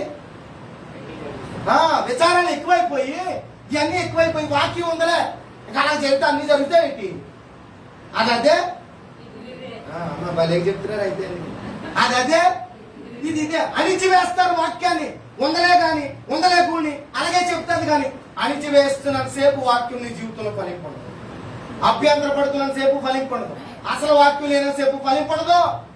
మరి నాలుగో కేటగిరీ ఏంటి ప్రభు అంటే, ప్రభు అంటారు వీళ్ళ వాక్యాన్ని అనుసరించి జీవించేవాళ్ళు. చప్పట్లు కొట్టి దేవుని నామాన్ని మహిమపరచాలి. హల్లెలూయా. వీళ్ళు అనుసరించేవాళ్ళు కాబట్టి ఏమంటే 30 60 100 ఫలిస్తున్నారు. దేవునికి మహిమ కలుగును గాక. ఎవరెళ్ళు? అనుసరించేవాళ్ళు. మొట్టమొదటి వాళ్ళు ఎవరమ్మా? అస్సలు వాక్యం లేనివాళ్ళు. వచ్చాళ్ళు ఏం చేస్తారు తెలుసా? ప్రయాసపడి భారం మోసుకునే సమస్త జనులారా నా యొద్దకు రండి, మీకు చెప్పరే విశ్రాంతి కలగ చేస్తాను అనే వాక్యం నెరవేర్పు ప్రకారంగా ఫ్యాన్ కింద కూర్చుని చక్కగా ఏమండి మొత్తం జపించేసుకుంటూ అసలు వాక్యం వెళ్ళదు. వాళ్ళలోకి నిద్రపోతున్న వాళ్ళు ఎవరంట? వాడి ఫ్రెండ్తో వస్తారు ఇక్కడికి. ఒక్కడే రాడు, ఇద్దరు కలిసి వచ్చి కూర్చుంటారు. ఏమంటే వాడు రాగానే జో పాట పాడతానంతే, ఇడుకునికి వేస్తానంతే. ఏమన్నా డాక్టర్ గారి దగ్గరికి ఒక పేషెంట్ వెళ్ళాడంట. వెళ్ళాడు, ఏంట్రా కంప్లైంట్ అండి? నాకు కొన్నాళ్ళ నుంచి నిద్ర లేదండి, అసలు నా కంటికి నిద్ర లేదండి, ఈ జీవితానికి నిద్ర అవుతానని నిద్ర అని తెలియదండి అన్నానంట. ఇంత చిన్న సమస్యకి నా దగ్గరికి వచ్చే ఎందుకంటే ఇదేంటండి మొత్తం డాక్టర్ అందరికి చెప్పాను. ఏమండి ఏంటంటే నిద్ర మొత్తం మాత్రం ఎన్నించిన ఐమింగ్ కూడా పనిపోతలేదండి, నువ్వేంటో మాట తీసేసేవండి డాక్టర్ గారండి, ఎంత ఫీజు అయితే ఇస్తాను నాకు నిద్రపోయే మార్గం చెప్పానంట. ఓరి పిచ్చోడా, నా దగ్గర లేదురా మార్గం. మీ దగ్గరలో మీ ఊర్లో ఏదైనా చర్చ్ ఉంటే లేదంటే ఎక్కడైనా మీటింగ్ జరిగితే సరాసరి అక్కడ కూర్చో, నీకు నిద్ర రాకపోతే నేనే నీకు డబ్బులు ఇస్తాను. ఎందుకని వీడితో పాటు ఫ్రెండ్ వెళ్తాడు, ఇలా అక్కడ చక్కగా నిద్ర అవుతాడు. ఎందుకు చెప్తున్నాను తెలిసి మాట, అసలు వాక్యం లేదు. వచ్చి కూర్చుంటున్నారు, గొంతు చించుకొని దేవుడు పరిశుద్ధాత్మ చేత నింపబడి మాట్లాడుతుంటే, సాపుడు మాట్లాడుతుంటే, గద్దిస్తుంటే, హెచ్చరిస్తుంటే నీకు అసలు వాక్యమే పని చేయట్లేదు. వాక్యం లేని కేటగిరీ మొట్టమొదటి కేటగిరీ, అసలే లేదు. రెండోది అభ్యంతరం, హెచ్చరిస్తే అభ్యంతరం, ఒకటి చెప్తే అభ్యంతరం, ఏదైనా చెప్తే అన్ని అభ్యంతరాలు. అలాగంటారా, నీ ఎలాగంటారా, ఓ అలాగంటారా, మరి ఎలాగనరా, ఎలాగనని చెప్పు, నువ్వు అన్నది చెప్తావు, లేకపోతే ప్రతిదానికి అభ్యంతరమే. అదేంటి పాస్టర్ గారు, ఇదేంటి పాస్టర్ గారు, ఏంటి నీ కథ ఏంటి చెప్పు. వారాహులాగా అభ్యంతర పడొద్దు, అర్థమవుతుందా? వారాహులు ఎక్కువైపోయారు మందిరాలు ఈరోజు. అమ్మా అవునా, బాగా చెప్పు. వారాహులు ఎక్కువైపోయారు, జాగ్రత్త. రెవల్యూషన్, నీకు వారాహులు అంటే రెవల్యూషన్ వచ్చింది అనుకో, నీ కొరకు రెడీగా ఉంది. ఏంటది, మీకు పూర్తి చేసుకుని నాకు సంబంధం లేదు దానికి. నాకు అర్థమవుతుందా? ఇంట్లో వాళ్ళే కొంతమంది తిరగబడిపోతున్నారు. నీకేంటి సంబంధం, ఏంటి చేసుకున్నాడు, ఏంటి నీకు ఇప్పుడు, నీ ప్రాబ్లం ఏంటి? రేపు తీర్పులు ఆయన ఇస్తాడు, నీకు అవసరమా? అమ్మ ఇద్దరు వచ్చేసారు అక్క అని ఎవరో అన్నయ్య ఇద్దరు వచ్చేసి, యారా నీకు బుద్ధి లేదా, మరి నీ ముందు బుద్ధి ఉంది, మరి నీకు తన తీర్పు తీరుతారు. ఎక్కడికి వచ్చేసింది అన్న, ఏంటది తెలీదే, కుష్ఠరోగం. ఇద్దరికి వచ్చేసింది, మిరియం గారికి ఏమండి వచ్చిందా లేదా, అయ్యగారు వచ్చిందా, వచ్చేసి. వారాలకి భూమి, అది కథ. ఎందుకు చెప్తున్నానంటే అభ్యంతర పడిపోతున్నారు అంతే. రెండో కేటగిరీ అది. మూడో కేటగిరీ ఏంటి, వాక్యం ఉంది కానీ గాని అనుకుంటే గూనోడీడు, గాని అనుకునే గూనోడీడు అన్నమాట. ఉంది కానీ మరి ఉంటే అనుసరించారు కదా, వాక్యం అలా చెప్తుంది చెయ్యాలి కదా. ఉంది కానీ మరి ఎందుకు కట్టుకున్నావు తాయిత్తు, ఉంది కానీ తగ్గుతలేదని, ఉంది కానీ మరి ఎందుకు కట్టుకున్నావు తగ్గుతలేదని, ఉంది కానీ గాని గాని గాని అని అనుకుంటున్నామేమో. జాగ్రత్త, గూనోళ్ళే తిరుగుతారు. ఏమో తిట్టలేదు, తిరిగి ఓడి తిప్పిపోతున్నాం. దేవుడికి మహిమ కలుగును కాక. ఫలించిన వాళ్ళు ఎవరు ఫలిస్తారు, అనుసరించేవాడు ఫలిస్తారు. అందుకునే దేవుని వాక్యం చెప్తుంది, యోర్దాను నది దాటాలంటే మందస్సాన్ని వెంబడించాలి. ఏమిటి మందస్సు అంటే వాక్యాన్ని వెంబడించాలి. దేన్ని వెంబడించాలంట, వాక్యాన్ని వెంబడించాలి. మందిరంలోకి వస్తూ అసలు దేవుడు మనతో ఏం మాట్లాడుతున్నాడు, దేవుడు మనకి ఏం బోధిస్తున్నాడు, ఈరోజు ఏం ప్రభు నాకు చెప్తున్నాడు, నన్ను ఎలా బయలుపరుస్తున్నాడు ప్రభు. వాక్యం కొరకు నువ్వు వస్తే ఖచ్చితంగా దీవించబడతావు. ఆమేన్, హల్లెలూయా. వాక్యం కొరకు రావాలి మందిరానికి. వాక్యము దేవుని మాట. వాక్యము ఎవరి మాట, దేవుని మాట. ఈరోజు ప్రపంచ దేశాల్లో వాక్యం లేక, బైబిల్ లేక, అసలు ఏంటో తెలియక, ఎప్పుడన్నా బైబిల్ దొరికితే ఏమంటే మనస్ఫూర్తిగా చదువుకుందామని కొన్ని దేశాల్లో అల్లాడిపోతున్నారు వాక్యం లేక. రేపు వాక్యం కరువయ్యే రోజులు రాబోతున్నాయి, బైబిల్ లేని రోజులు రాబోతున్నాయి. ఏమన్నా అందుకుని ఇప్పుడే నీ గుండెల్లో వాక్యం ముద్రించుకోవాలి. ఏమన్నా ఇప్పుడు నాకు భలే అనిపించింది, ఒక్కొక్కసారి నేను ఎలా ధ్యానం చేసుకుంటాను. అప్పుడంటే శిష్యులతో బాగున్నావు, బాగా కలిసేవారు ప్రభా, మమ్మల్ని అన్యాయంగా ఒకసారి కూడా మాకు కనబడతలేదు, ఒకసారి కూడా ఏంటి ప్రభా ఇలా. కానీ అప్పుడప్పుడు వాళ్ళకి అనుకుంటుంటే ప్రభు అన్నాడు ఒక రోజు, ఒరే వాళ్ళతో 3.5 సంవత్సరాలు ఉన్నాను. ఎన్ని సంవత్సరాలు అంట, 3.5 సంవత్సరాలు ఉన్నాను ఆడుకొని. అది కూడా నా దగ్గరికి వాళ్ళు వచ్చినప్పుడు, నాతో కలిసినప్పుడు, అప్పుడప్పుడే మాట్లాడాను, అప్పుడప్పుడు అన్ని చేశాను. అసలు నీ దగ్గర నిత్యము 24 గంటలు నీ చేతిలోనే, నీ జేబులోనే, నీ ప్రక్కలోనే, ఎప్పుడు నీతోనే ఉంటున్నాను కదా అన్నారు ప్రభు. అదేలా ప్రభు అన్నారు. దేవునికి మహిమ కలుగును గాక. స్తోత్రం చెప్పండి, హల్లెలూయా. అదేలా ప్రభు అంటే ఇదిగో వాక్యమై ఉన్నని సహవాసమే ధైర్యము పుట్టించేనే. దేవుని వాక్యము క్రీస్తు వారు 3.5 సంవత్సరాలు శిష్యులతో ఉంటేనే అంత ప్రభావితం కలిగి చచ్చిపోయి ఎలా ఉండి, క్రీస్తు వారు 3.5 సంవత్సరాలు యేసు ప్రభు వారు శిష్యులతో ఉంటేనే వాళ్ళని నిలబడితే జనాలు బతికేశారు. ఈరోజు అనుక్షణం వాక్యం అంతా ఉంటుంది, అనుక్షణం బైబిల్ అంతా ఉంటుంది, దైవ వాక్యం ఉంటుంది. ఏది ప్రభావం, వెంబడించడం రాక. ఏమి రాక, రాకే. పరమకాండానికి వెళ్ళాలనంటే ఈ అర్థాన్ని అడ్డుపడిపోతుంది. ఎలా కొడతావు, అడ్డుపడేదని ఎలా దాడతావమ్మా? ఏ ఆయుధం ఉంది దాటకే? నీ ఆయుధాలంటూ ఎవరి నీకు విజయాన్ని కలిగించవు. ఎవరు నీకు విజయాన్ని కలిగించే ఏకైక ఆయుధము జీవ గ్రంథము. దేవునికి మహిమ కలుగును గాక. హల్లెలూయా.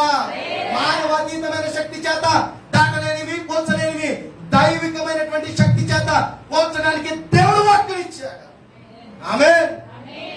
అర్థమవుతుందా? మాట్లాడుతున్నాయా? అర్థమవుతున్నాయా? అర్థమవుతుందా? తింటారా ఉంటారా? ఏదో నిర్ణయించుకోండి అమ్మా. అదే ప్రశ్న అండి. వెంబడించాలి. వచ్చారు పెద్దలు వచ్చారు, చెప్పండి సార్ ఏంటి మగసం బయలుదేరినప్పుడు చూడటం రావాలి, వాక్యాన్ని చెప్తున్నప్పుడు వినడం రావాలి, వాక్యం ఇక్కడ రిలీజ్ అవుతుందని క్యాచ్ చేసే మనసు ఉండాలి. ఏమండి అందుకని వినగల చెవి మరి చెప్పారు మా అందకంతలే. వాక్యం ప్రారంభం అయిపోతుందంటే ఈ ప్రార్థన నీలో ప్రారంభం. ప్రభువా ఈరోజు నాతో మాట్లాడు, వినగల చెవి. మనం కచ్చలో తెగడం వచ్చేసింది కదా చెవి గురించి చెప్తాను. ఏమండి ఒక నక్కకి ఆకలేసిందంట, సింహం దగ్గర పోయిందని. సింహానికి ఆకలేసింది అనుకుంటా, నక్కను చూసి సింహం కాకేసి నక్క రాదంట. వెళ్ళింది, నాకు మంచి ఆకలి మీద ఉంది, నాకు దేనైనా ఒక జంతువుని తీసుకురాదంట. ఈ నక్కకు కూడా ఎప్పటి నుంచి ఒక దాని మీద బేమ ఉంది. ఏమండి దేని మీద మీకు తెలియదు అనమాట, గాడిద మీద బేమ ఉంది దేనికి. ఏమండి గాడిద దగ్గరికి వెళ్ళి గాడిద బావా సింహం రాజు నేను రమ్మన్నాడు అని అందంట. నన్ను ఎందుకు రమ్మంటాడు అని అందంట. ఇంకెందుకు సింహం తప్పుకుంటాడంట ఈ యొక్క రాజ్యంలో నుంచి. ఏమండి రాజు పదవి తప్పుకుంటాడంట, సరాసరి నీకు పోస్టింగ్ ఇచ్చేసి రాజుకి ఎక్కిచ్చేస్తాడంట. రా గాడిద బావా తీసుకొచ్చిందంట. ఎక్కడ తీసుకొచ్చిందమ్మా? సింహం దగ్గర తీసుకొచ్చిందంట. ఈ అమాయకి గాడిది వెంటనే నేను ఈ రోజు నుంచి నేను ఇక్కడ రాజుని అయిపోతున్నట్టు ఉన్నాను, ఈ రాజ్యానికి మీద వచ్చేసింది. మొత్తమే సింహం ముందు నిలబెట్టగానే తప్ప కొట్టిందండి ఒక దెబ్బకి. కొట్టగానే ఏం పోయింది? సింహం ముందు మిగతా తప్పించుకుని పారిపోయిందండి. పారిపోగానే ఈ సింహం మళ్ళీ నక్క నేను ఖచ్చితంగా ఆ గాడిదనే తినాలనుకుంటా, నువ్వు వెళ్ళి దాన్నే తీసుకురా అంటే మళ్ళీ వెళ్ళిందంట. మళ్ళీ వెళ్ళి అదేంటి అలాగొచ్చేసావు, ఇది నీకేమైనా పద్ధతిగా ఉందా, నిన్ను ఆయన పైకి ఎక్కించాలని ఆయన ఆశపడుతుంటే వచ్చేసేవేటి నువ్వు అని అన్నట్ట. అదేంటి నా చెవి తినేస్తే వచ్చేసావు అని అడుగుతావేటి అని అడిగిందంట. పల్లెడు దానిలే కుర్చీ మీద చెవులు అడ్డు వస్తాయని తీసేసాడు, 2 చెవులు అందుకు తీసేపోతున్నాడు, పల్లెదానిలాగా ఉన్నావులే రాని మళ్ళీ తీసుకెళ్తుందంట. ఏమంటే ఈసారి మళ్ళీ కొట్టినప్పుడు ఏం పోయింది అడగాల, తోకపోతే మళ్ళీ పరిగెట్టేసిందంట. పరిగెట్టేస్తే మళ్ళీ నాకు అదే కావాలంది ఈ సింహం. మళ్ళీ వెళ్ళింది నక్క. అదేంటది ఎలా చేస్తున్నాడు, నీకు అసలు నీకు అర్థం అవుతుందా, బుర్ర పని చేస్తుందా? నువ్వు కూర్చుంటే తోకట్టు వస్తుందని కదా తీసేసాడు, నీకు ఇప్పుడైనా జ్ఞానం వస్తా లేదా, రా గాడిద బాబా అని మళ్ళీ తెచ్చిందండి. ఏమండి ఇక 3వసారి వచ్చినప్పుడు అయిపోయింది, కొట్టింది, చంపేసింది. ఈలోపు అది తింటుంది ఇది తింటుంది, 2 తింటున్నాయి. ఉన్న మెదడుని నక్క ఖాళీ చేసింది. తినేసిన తర్వాత సింహాన్ని గుర్తొచ్చింది. నక్క దీనికి మెదడు లేదేంటి అని అడిగిందంట. అడిగితేనే నిజమే దానికి మెదడు లేదు, అసలు ఆ మెదడు ఉంటే నీ దగ్గరికి ఎందుకు వస్తుంది, నా మాట ఎందుకు ఎందుకు బావా, నువ్వు ఒకటి ఆలోచించేసావా, 3 సార్లు నీ దగ్గరికి వచ్చిందంటే దానికి మెదడు లేదని సంగతి నీకు అర్థమవుతలేదు సింహం బావా. ఏమన్నా ఎందుకే మెదడు తినేసింది ఎవరు? నక్క తినేసి. కరెక్టే, అది నక్క చెప్పింది కరెక్టే, అసలు ఆ మెదడు ఉంటే ఎందుకు వస్తుంది గాడిది. ఈ మాట మీకు ఎందుకు చెప్పానంటే, చెవులు ప్రకటన గ్రంథంలో ఏం చెప్తుంది, ఆత్మ కలిగినటువంటి సంగతులు ఈ లేవు చాలా మందికి కొట్టేసి ఆడకి ఎన్నోకి చెప్తున్నాడు. ఎందుకు చెప్తున్నానంటే దేవుడు వాక్కు రిలీజ్ అవుతున్నప్పుడు, దేవుడు వాక్కు ప్రకటిస్తబడుతున్నప్పుడు, దేవుడు వాక్కు నీ దగ్గరికి వస్తున్నప్పుడు ఎవడి వినగలగాలి, నువ్వు దేవునికి మహిమ కలుగును కాక, ఎవడి గ్రహించగలగాలి, దేవునికి మహిమ కలుగును కాక. మనసాన్ని ఏం చేయమంటాడంటే, మనసాన్ని ఏం చేయాలంటే మనసాన్ని వెంబడించాలని మాట్లాడుతూ వస్తున్నాడు. దేవునికి మహిమ కలుగును గాక. హల్లెలూయా. ఈరోజు వాక్యాన్ని వెంబడించగలిగితేనే, వాక్యంతో నడవగలిగితేనే, వాక్యంతో జీవించగలిగితేనే, వాక్యానుసారంగా బ్రతకగలిగితేనే యోర్దాను జయించగలుగుతాం. ఆమేన్. నీ ముందు ఆగిపోద్ది యోర్దాను. ఆమేన్. ఏమండి ఏమైపోద్ది యోర్దాను? ఆగిపోద్ది. నువ్వు వాక్యానుసారంగా జీవించే వ్యక్తి అయితే నీ ముందు ఎంతటి యోర్దానైనా నా ప్రభు ఆపగలుగుతాడు. హల్లెలూయా. వాక్యాన్ని అనుసరించి బ్రతకాలి. హల్లెలూయా. ఏమన్నా ఇంకో మాట చెప్తాను, మందసం అంటే యేసుక్రీస్తు వారు. ఎవరు? మందసానికి ఎవరు సాదృశ్యం? యేసుక్రీస్తు వారు. అసలు మనం వేటిని వెంబడించాలి? బైబిల్ చెప్తుంది, నేను చదివితే పత్రిక సువార్తలో చదివితే వేటిని వెంబడించాలంటే యేసుక్రీస్తు వారిని మనము వెంబడించాలి. ఎవరిని వెంబడించాలి? యేసుక్రీస్తు వారిని వెంబడించాలి. యోర్దాను దాటాలనంటే దాటించగలిగిన యేసుని వెంబడించాలి. హల్లెలూయా. ఏమండి మందసాన్ని ఎందుకు వెంబడించమన్నాడు దేవుడు అని అంటే, ఏది శక్తి కలిగిందో, ఏది దాటించగలిగిందో దాన్ని వెంబడించగలిగితేనే నువ్వు దాటగలుగుతావు. దేవునికి మహిమ కలుగును గాక. హల్లెలూయా. ఏమండి, బైబిల్ చెప్తుంది మనం అసలు ఎవరిని వెంబడించాలి ఈ లోకంలో?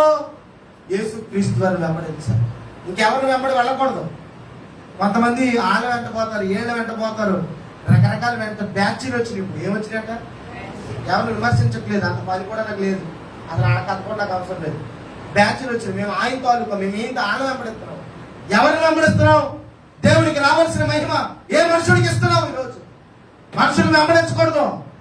మనుషుల్ని ఎవరు వెంబడించాలి? దేవుణ్ణి వెంబడించాలి. దేవునికి మహిమ కలుగును గాక. శిష్యులు అడిగారు, అయ్యా ఇవన్నీ వదిలేసి నేను వెంబడిస్తున్నాను కదా. ఏంటంట? ఇవన్నీ వదిలేసి నేను వెంబడిస్తున్నాను కదా, మా కథ ఏంటి అని అడిగాడు. ఎవరైనా? పేతురు గారు. డౌట్లు అడగాలన్న ఆయనే, ఏమండి ఒక రెవల్యూషన్ తేవాలన్న ఆయనే, ఏమండి కట్టాలన్న ఆయనే. బాగా చెప్పిందమ్మ. దేవుడికి మహిమ కలుగును గాక.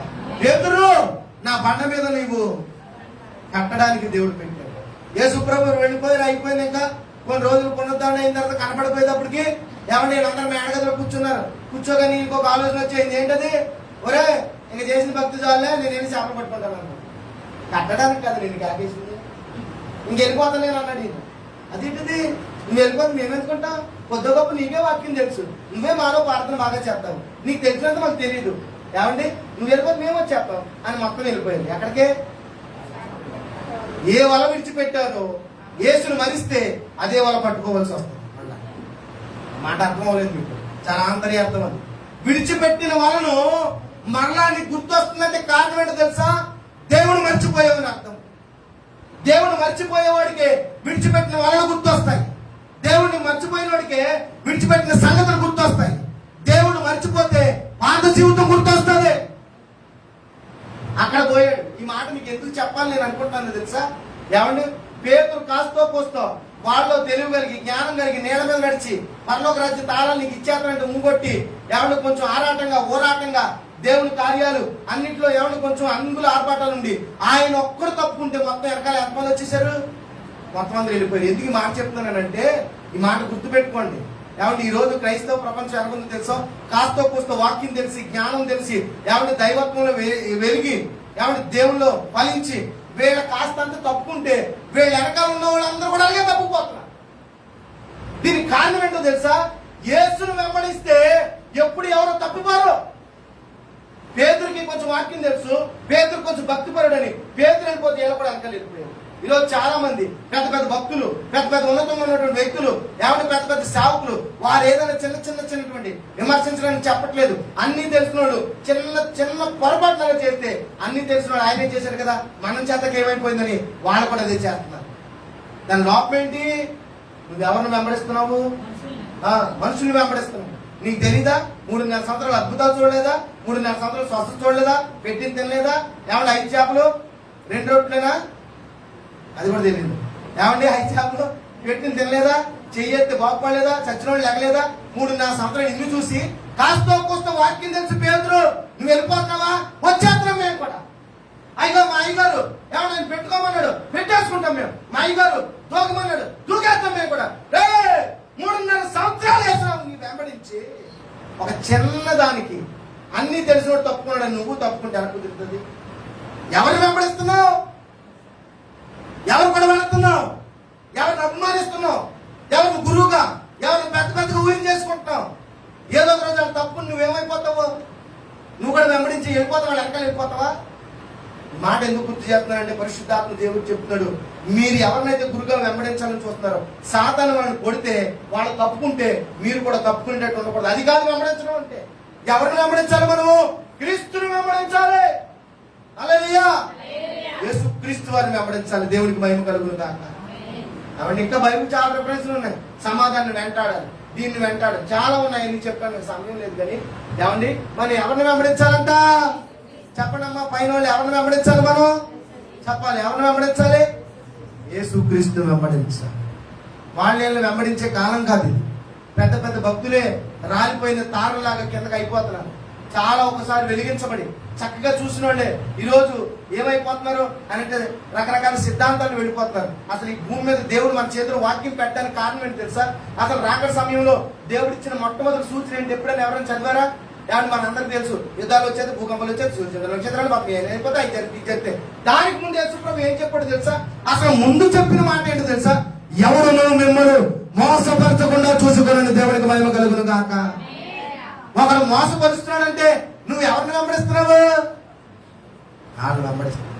నా ప్రియమైన దేవుని బిడ్డలారా, ఎవరిని యోర్దాను దాటడానికి ఎవరు వచ్చారు? పెద్దలందరూ వచ్చారు. అయ్యా, పాలెంలో ఉన్నటువంటి ప్రజలారా, నా ప్రియమైన ఇశ్రాయేలు జనాంగమా, ఇదిగో మనసు కదలడం మీరు చూస్తున్నారు కదా, అది ఎప్పుడు కదులుతుందో దాని వెనకాల మీరు వెళ్ళిపోవాలి. దేవునికి మహిమ కలుగును గాక. దాని వెనకాల వెళ్తేనే దాటేస్తాము. ఆమేన్. వాక్యం వెనకాల నువ్వు వెళ్ళిపోతూ ఉంటే ఆ వాక్యం నిన్ను పరలోక రాజ్యం తీసుకెళ్ళిపోతుంది. అప్పుడు కూడా దేవుని నామమున మహిమపడతాడు. హల్లెలూయా. ఎక్కడ తీసుకెళ్తాడు వాక్యం? దేవుని రాజ్యంలోకి నేను తీసుకెళ్తాను. మనం పాపం చేయకుండా వాక్యము అడ్డుపడుతుంది. వాక్యం మన పాదాలకు దీపం. వాక్యం మనం బ్రతికిస్తుంది. వాక్యం ద్వారానే సమస్తం కలిగింది. వాక్య రూపాన్ని దేవుడు మన మధ్యలో ఉంటున్నాడు. దేవునికి మహిమ కలుగును గాక. కాబట్టి ఎవరిని వెంబడించాలి మనం ఇప్పుడు? ఎవరిని? యేసుక్రీస్తుని వెంబడించాలి. అసలు ఆయన వెంబడిస్తే మనకి ఏంటి లాభం? అయిపోయింది. ఈ మాట చెప్పి ముగించేస్తాను. ఆయన వెంబడిస్తే మనకి ఏంటి లాభం? ఒక మాట రెఫరెన్స్ తీసి చదువుతామే. ఒక మాట చదువుదాం. ఆయన వెంబడించడం వల్ల మనకి ఏంటి లాభం అంటే మత్తయి సువార్త 19వ అధ్యాయంలో రాసి ఉంటుంది. ఒకసారి చదువుదాం. ఆ మాట చదువుదాం. 19వ అధ్యాయం 28, 29 వచనాలు ఒకసారి చదువు. చాలు. ఈ మాట చెప్పి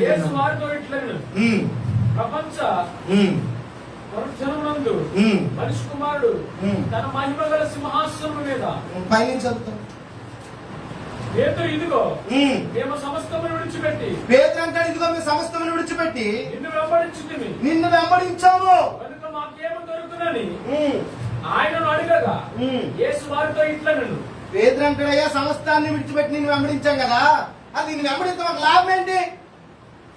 ఏంటంటే మాట వెంబడిస్తే లాభం ఏంటి అని అంటే యేసు ప్రభు దానికి ఆన్సర్ చెప్తున్నారు. చదువు. ప్రపంచ పునరుద్ధరణందు ఎవరి ప్రపంచం అంతా లైవ్ అయిపోయి పునరుద్ధరణ అంటే తిరిగి మళ్ళీ అందరూ లేచేటువంటి ఒక ప్రశస్తమైన గడి ఏదైతే ఉందో, ఎవరి సమాధులు తెరవబడి మొదట మృతులైన వారు లేవడం, తర్వాత మనల్ని ఎత్తుకోకూడడం, ఈ పునర్జన్మ అంటే తిరిగి మళ్ళా లేచే సందర్భ గడి ఏదైతే ఉందో, మనిషి కుమారుడు సింహాసనం మీద ఆసీనుడై ఉండినప్పుడు నన్ను వెంబడించిన మీరు 12 సింహాసనం మీద ఆసీనులై. అంటే దేవుని రాజ్యంలో మనం కూడా మనకి ఇచ్చిన సింహాసనం మీద మనము కూడా ఆసీనులై ఉంటాము. చెప్పలు కొట్టి పరిశుద్ధాత్మ దేవుడు మహిమపరుస్తాడు. హల్లెలూయా. ఏమన్నా పేతురు అడుగుతున్నాడు, ఏంటి లాభం? లాభం లేదు భక్తి చేయరు. ఈరోజు భక్తి అంతా కూడా వ్యాపారం. వ్యాపారం అంటే తెలుసా? వ్యాపారం అంటే ఏంటి చెప్పండి. ఇంకా వ్యాపారం అంటే మనం ఇవ్వడము, ఆడ మనకి ఇవ్వడం. నేను 10 రూపాయలు అట్టుకెళ్ళి కొట్టుకాడు ఇస్తే 10 రూపాయలకు సంబంధించిన వస్తువు నాకు ఇస్తాడు. నేను ఇంకోటి ఇస్తాను, లాభం అనమాట. నువ్వు యేసు ప్రభు దగ్గరికి వస్తే, ఏమండి ప్రభా నేను నీ దగ్గరికి వస్తున్నాను, ఏమిస్తావు? ప్రభా నువ్వు నా దగ్గరికి వచ్చి ఏమిస్తావు? ఏమండి లాభం వస్తే ఏంటి? నాకు ఏంటంట వస్తే ఏంటి? తగ్గిపోద్దా? నయమైపోద్దా? బాగుపడిపోతానా? లాభం. వ్యాపార ధోరణిలో భక్తి చేయొద్దు. యేసుక్రీస్తు వారి దగ్గరికి అద్భుతాల కొరకు, ఆశ్చర్యకార్యాల కొరకు, జబ్బుల కొరకు, అనారోగ్యాల కొరకు, ఇంకో దాని కొరకు కాదు రావాల్సింది. దేని కొరకు రావాలి? దేనికి వెంబడించాలి?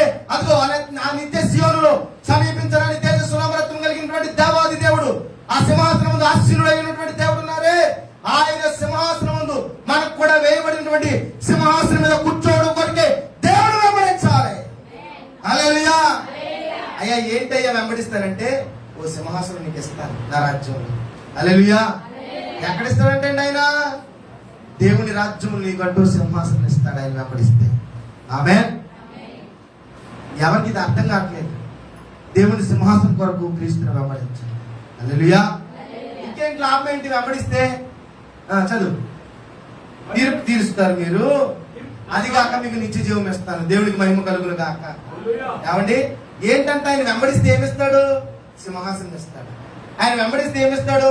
నిత్య జీవం ఇస్తాడు. దేవునికి మహిమ కలుగును కాక. ఎందుకు వెంబడించాలి యేసుక్రీస్తు అంటే, ఈ భూమి మీద ఎవరో కూడా నీకు పరలోక రాజ్యం ఇవ్వరు. ఈ భూమి మీద ఎవరో కూడా నీకు నిత్య జీవం ఇవ్వరు.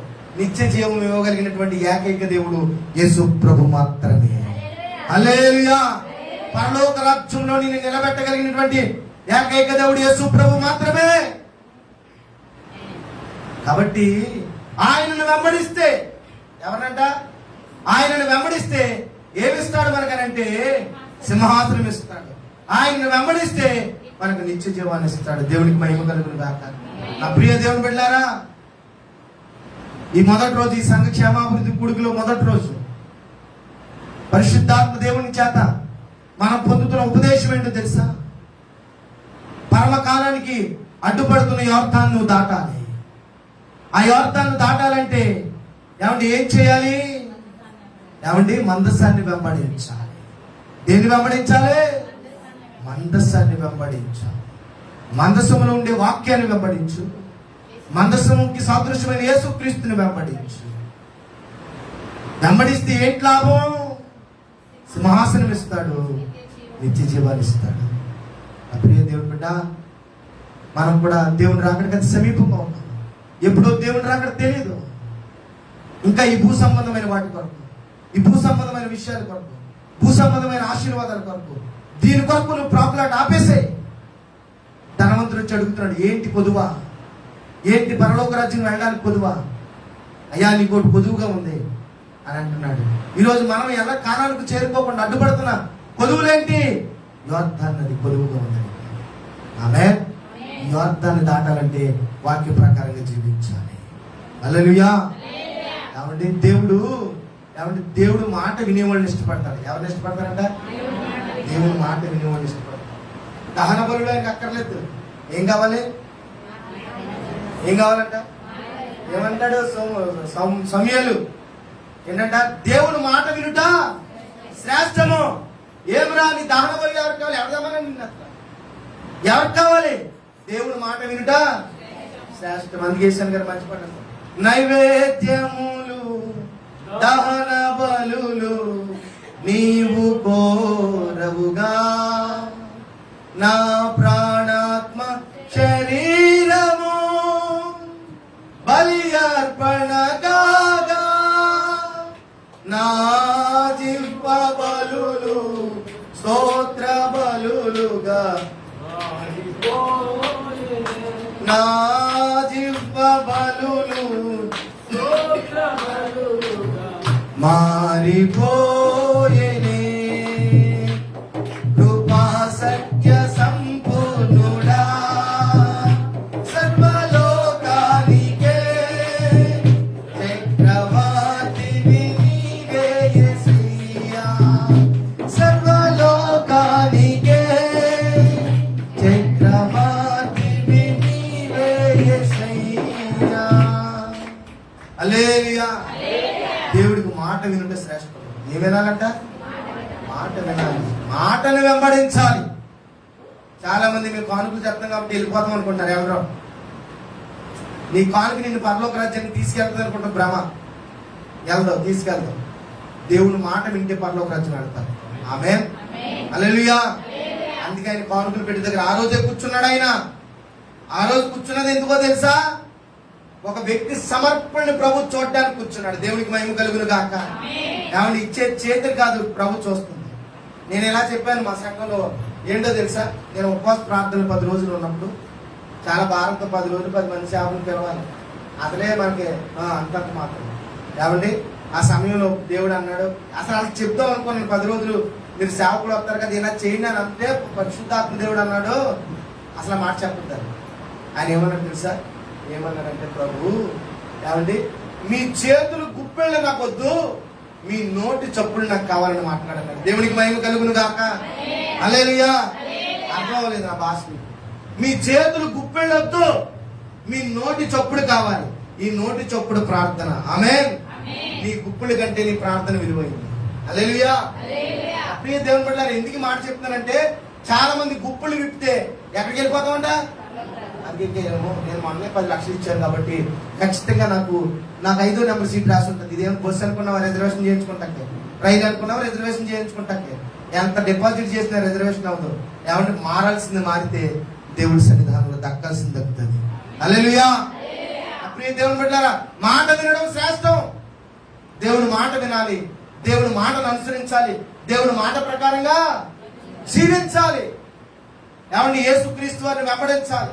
యేసుక్రీస్తు వారిని బ్రతకాలి. యేసుక్రీస్తు వారే బ్రతకాలి. క్రీస్తు స్వరూపం మన యందు ఏర్పడేటట్టు మన జీవితాన్ని ఈ లోకంలో మనం జీవించాలి. అది ఆయన వెంబడించడం అంటే ఏంటి? యేసుక్రీస్తు వారిని వెంబడించడం అంటే క్రీస్తు స్వరూప్యం మనలోకి రావాలి. ఆయన మాట రావాలి, ఆయన చూపు రావాలి, ఏమంటే ఆయన ఆలోచన దృక్పథం రావాలి, ఆయన మనసు రావాలి. అది రావాలి మనలో. స్వరూప్యం మార్చబడాలి. ఏం మార్చబడాలి? మార్చబడాలి. మన స్వభావం మార్చబడాలి. అదే పౌలు చెప్తారు, క్రీస్తు స్వరూప్యం నీ యందు ఏర్పడే వరకు నాకు ఏం కలుగుతుందంట? ప్రసగాలు వచ్చేస్తుంటాయి. ఈరోజు యేసు క్రీస్తు వారిని వెంబడిస్తున్నాం చెప్పి క్రైస్తవులు క్రీస్తు లేని క్రైస్తవ్యం. ఏమి లేని క్రైస్తవ్యం? క్రీస్తు లేని క్రైస్తవ్యంగా మారిపోయింది. కాబట్టి నా ప్రియమైనటువంటి దేవుని బిడ్డలారా, మనం ఏం చేయాలంట? ఏమన్నా యోర్దాను దాటాలంటే ఏం చేయాలి చెప్పడమ్మా? మందసాన్ని వెంబడించాలి. ఒకటి వాక్యము, రెండు యేసుక్రీస్తు. వెంబడిస్తే ఏంటి లాభాలు? రెండే చెప్పాను, సింహాసనము, నిత్య జీవం. కాబట్టి ఈ మధ్యాహ్న కాల సమయం చాలు, ఇంకా అయిపోయింది టైం. కాబట్టి మనం కూడా ఒక చిన్న తీర్మానం చేసుకున్నాం. ప్రభు ఈ యొక్క యోర్దాను దాటడానికి నాయనా ఇదిగో నా తండ్రి ప్రభు, మందసాన్ని వెంబడిస్తానయ్యా, మందసం వెనకాల వెళ్తానయ్యా. మనం ఒక చిన్న తీర్మానం చేసుకుని లేచి నిలబడాలి. ఒక చిన్న ప్రార్థన చేస్తాను. లేచి నిలబడండి, అందరు లేచి నిలబడండి. హల్లెలూయా, హల్లెలూయా, హల్లెలూయా, హల్లెలూయా. అందరు లేచి నిలబడండి. లేచి నిలబడి ఒక చిన్న తీర్మానం చేసుకోండి. ఒక చిన్న తీర్మానంలోకి రావాలి. ఒక చిన్న తీర్మానం చేసుకోవాలి. ఒక ప్రశస్తమైన సమయానికి వచ్చావు. కళ్ళు మూసుకో. మొదటి రోజు ఫస్ట్ సెక్షన్ లో ప్రభు నీతో మాట్లాడుతున్నాడు. నిజమే. ఎప్పుడైనా ఆలోచన చేసావా? కానానికి వెళ్ళాలని అంటే యోర్దాను అడ్డుపడుతుందనే సంగతి తెలుసా? కానా